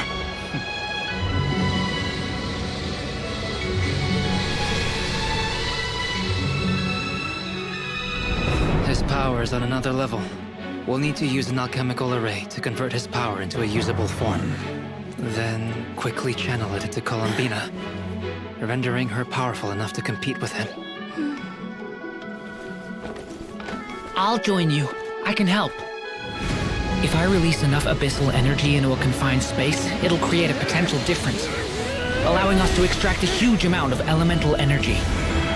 Next, I'll synchronize with everyone's minds using Pyro, then give you temporary access to their abilities and fields of view. But it won't last long. Can you see? Well enough. So, we have a student of Gold Rhine-Daughter in our midst. How about that?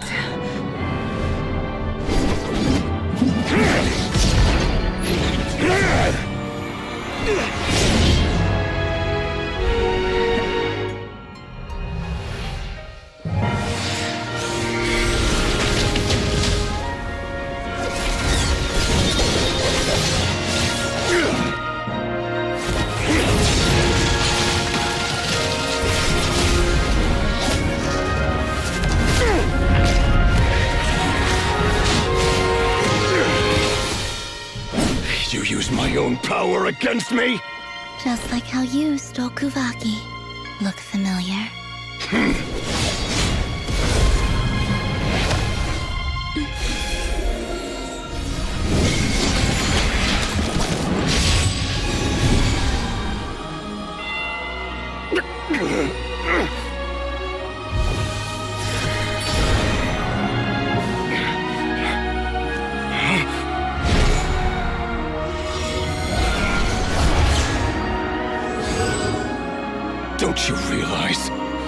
have the power to hold that gate open. I don't, but someone else does.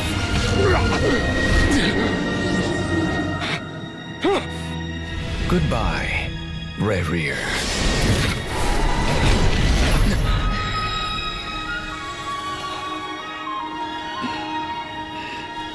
We won.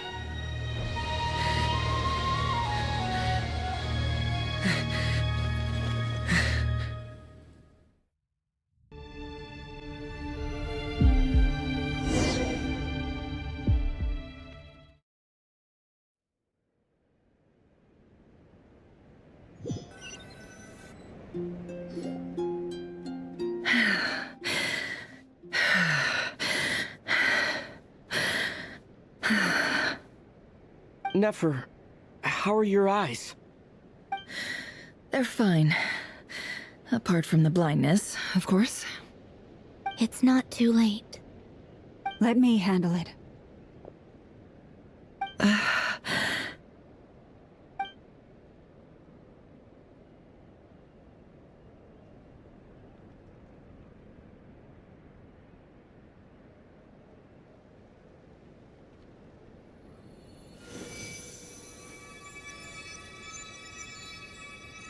Miss Nefer, it's not like you to lose your composure. That was the most reckless thing I've ever seen you do. Reckless how? The situation was critical. Our lives were at stake. We had to do something. Even so. Okay. I guess you're right. Under the circumstances, it was a wise decision. You traded your eyes for an incredible victory. In business terms, I suppose that's a huge return on investment. I'd be hard-pressed to argue otherwise. Still, I don't like this outcome, and I don't want you to lose your sight for good. People suffer when they make sacrifices they shouldn't have to make, whether that means faith, strength, or in this case, your ability to even see. I had hoped you could win without sacrificing so much as a single hair on your head.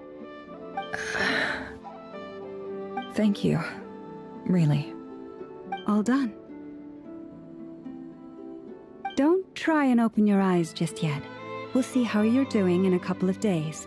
Until then, please follow your recovery plan to the letter. I'll send full details through Yehoda. For now, just get yourself home, relax, and rest. My dear friends, we have fought bravely and achieved a spectacular victory. A dark cloud has been lifted from the skies of Nodcry. All in this land will be grateful for what you have done.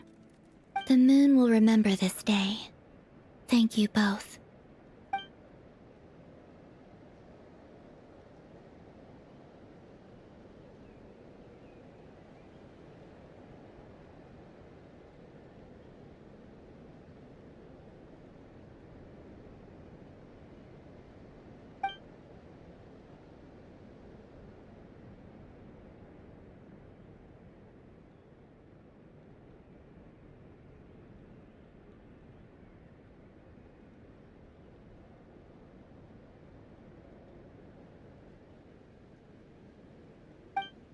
There's something I want to let you know.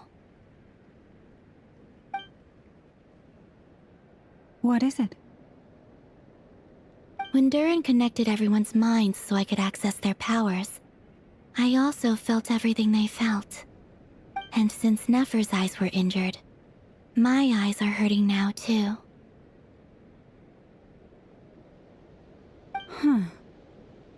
Hold on. Let me try. I only feel the pain. There's no actual damage. I just thought I should tell you. You're right. There's no damage. That's a relief. But I must say, I'm surprised to hear the Kutar share something like this with me. In the past, you never used to open up about yourself. Things are a little different now from how they were. I'm learning to share how I truly feel with my friends. Friends? You have no idea how glad I am to hear that.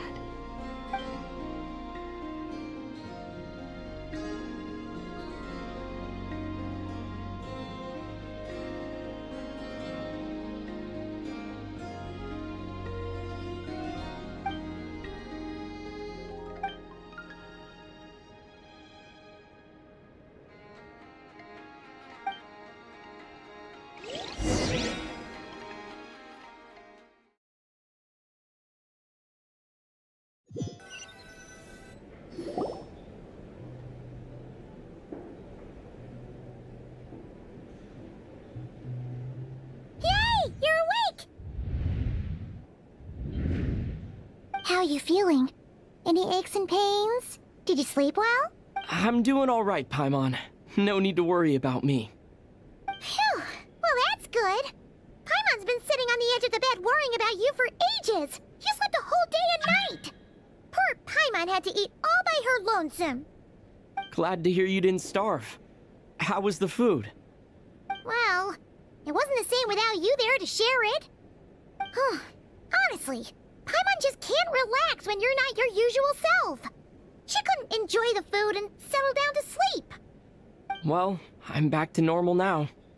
Oh yeah, and Albedo swung by earlier. He said to tell you to head to the tavern when you woke up. Varker and the others are organizing a victory feast and they want to celebrate with you.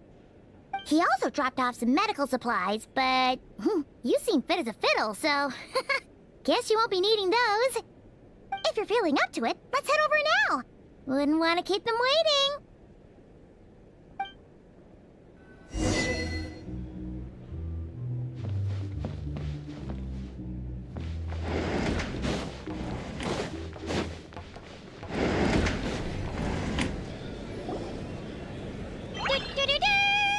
We're here!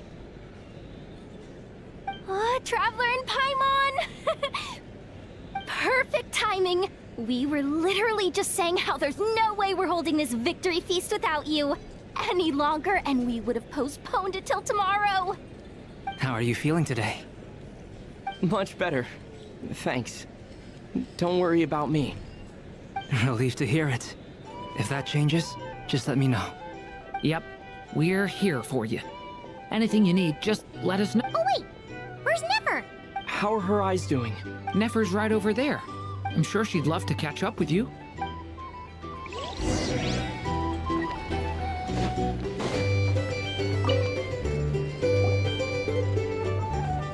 Nefer! Traveler, Paimon, are you recovering well? Turns out that moon chanter has some real talent after all.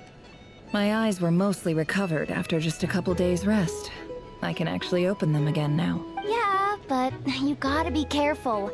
Lauma says not to strain your eyes while they're still healing. Yes, thank you. I'm well aware. Yehoda, could I borrow you for a moment? I could do with an extra pair of hands. Oh, sure. Coming. Did you hear that? I gotta go help Lauma for a second. You guys chat among yourselves. I'll grab us some drinks on the way back. Paimon, you still like them sweet? You bet! Make it extra sweet, because Paimon's earned it! Sure thing!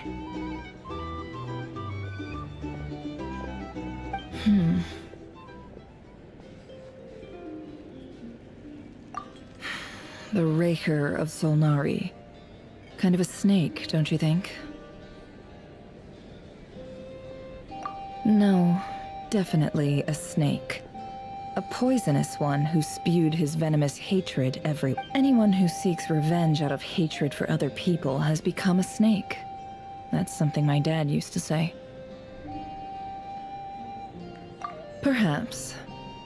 I'm sure it sounds like a very wise and open-hearted perspective to your ears. But me? I think hatred is a perfectly justifiable emotion. What else is left when everything you depended on in life gets stripped away? If you're worried about me, you can nip that in the bud. I'm not someone who gets stuck in the past. It's just... I suddenly feel like I was wrong to call my father a liar. He was... Oh, Father. How much better things could have been if you were a skilled liar. Look at the Ibis King. Thoth is a fiendishly cunning liar. And yet, strangely, he feels more like a father to me than my real dad ever was. He's never brought it up, but I'd bet he feels the same way. Why else would he give me the power to perceive the truth, while at the same time training me in the art of deception? Well, King Deshret banished him to Aru, which is essentially a prison, and posed 3 questions to him. He promised that he'd have his freedom if he could find the answers. His response was to take on a physical form and approach me, hoping that I could become his envoy and search for one of the answers on his behalf. Did he really think I'd fall for that? He's stuck there. So that's enough for you to decide he's nice, is it? He's a prisoner, and he was scared. So he decided to perform some good deeds to win people's approval. He lives in fear because he's a deceiver. How is Rerir any different? You can't work as a spy your whole life and expect a happy ending. It's preposterous. Yet I can't say I don't understand it. Liars live in the darkness of their own making. They say that a liar's soul is the most worthless thing in the world. What do you think? Oh, really? Well, it takes a very kind person to find compassion even for liars. If you ask me, the soul of a liar really is worth nothing. For example, when something good falls into my lap, I don't go sharing the news around. So be it. They have sharp ears. I can't keep anything from them. Oh, is that what it looks like? Well, you all know my past now. And I can't simply eliminate everyone who knows too much. So I guess I just have to put up with you. When you find yourself in a situation you can't control, the safest play is to keep calm and start monitoring everyone involved like a hawk. In the intelligence world, you need to have a sense of perspective and play your hand accordingly. If you understand what's at stake, please ensure my secret is safe with you. Very good. Oh, wait! Now that the panic's over and we've all calmed down, Paimon suddenly remembered something. After all that build-up, our mystery ally never showed up even...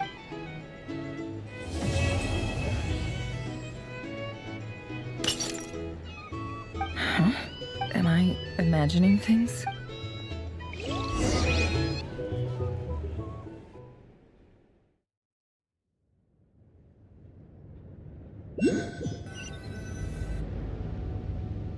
So, that close colleague who stayed behind with you?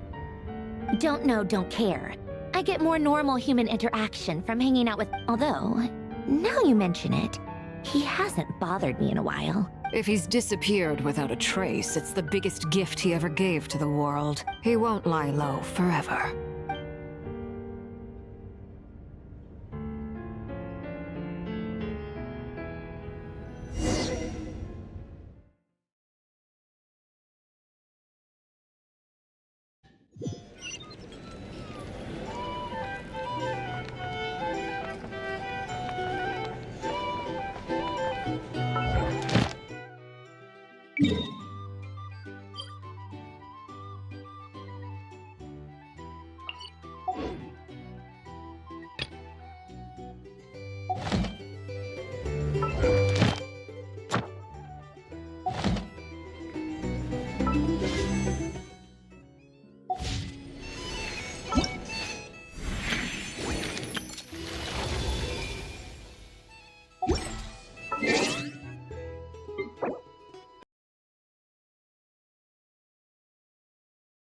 Baby, I don't understand.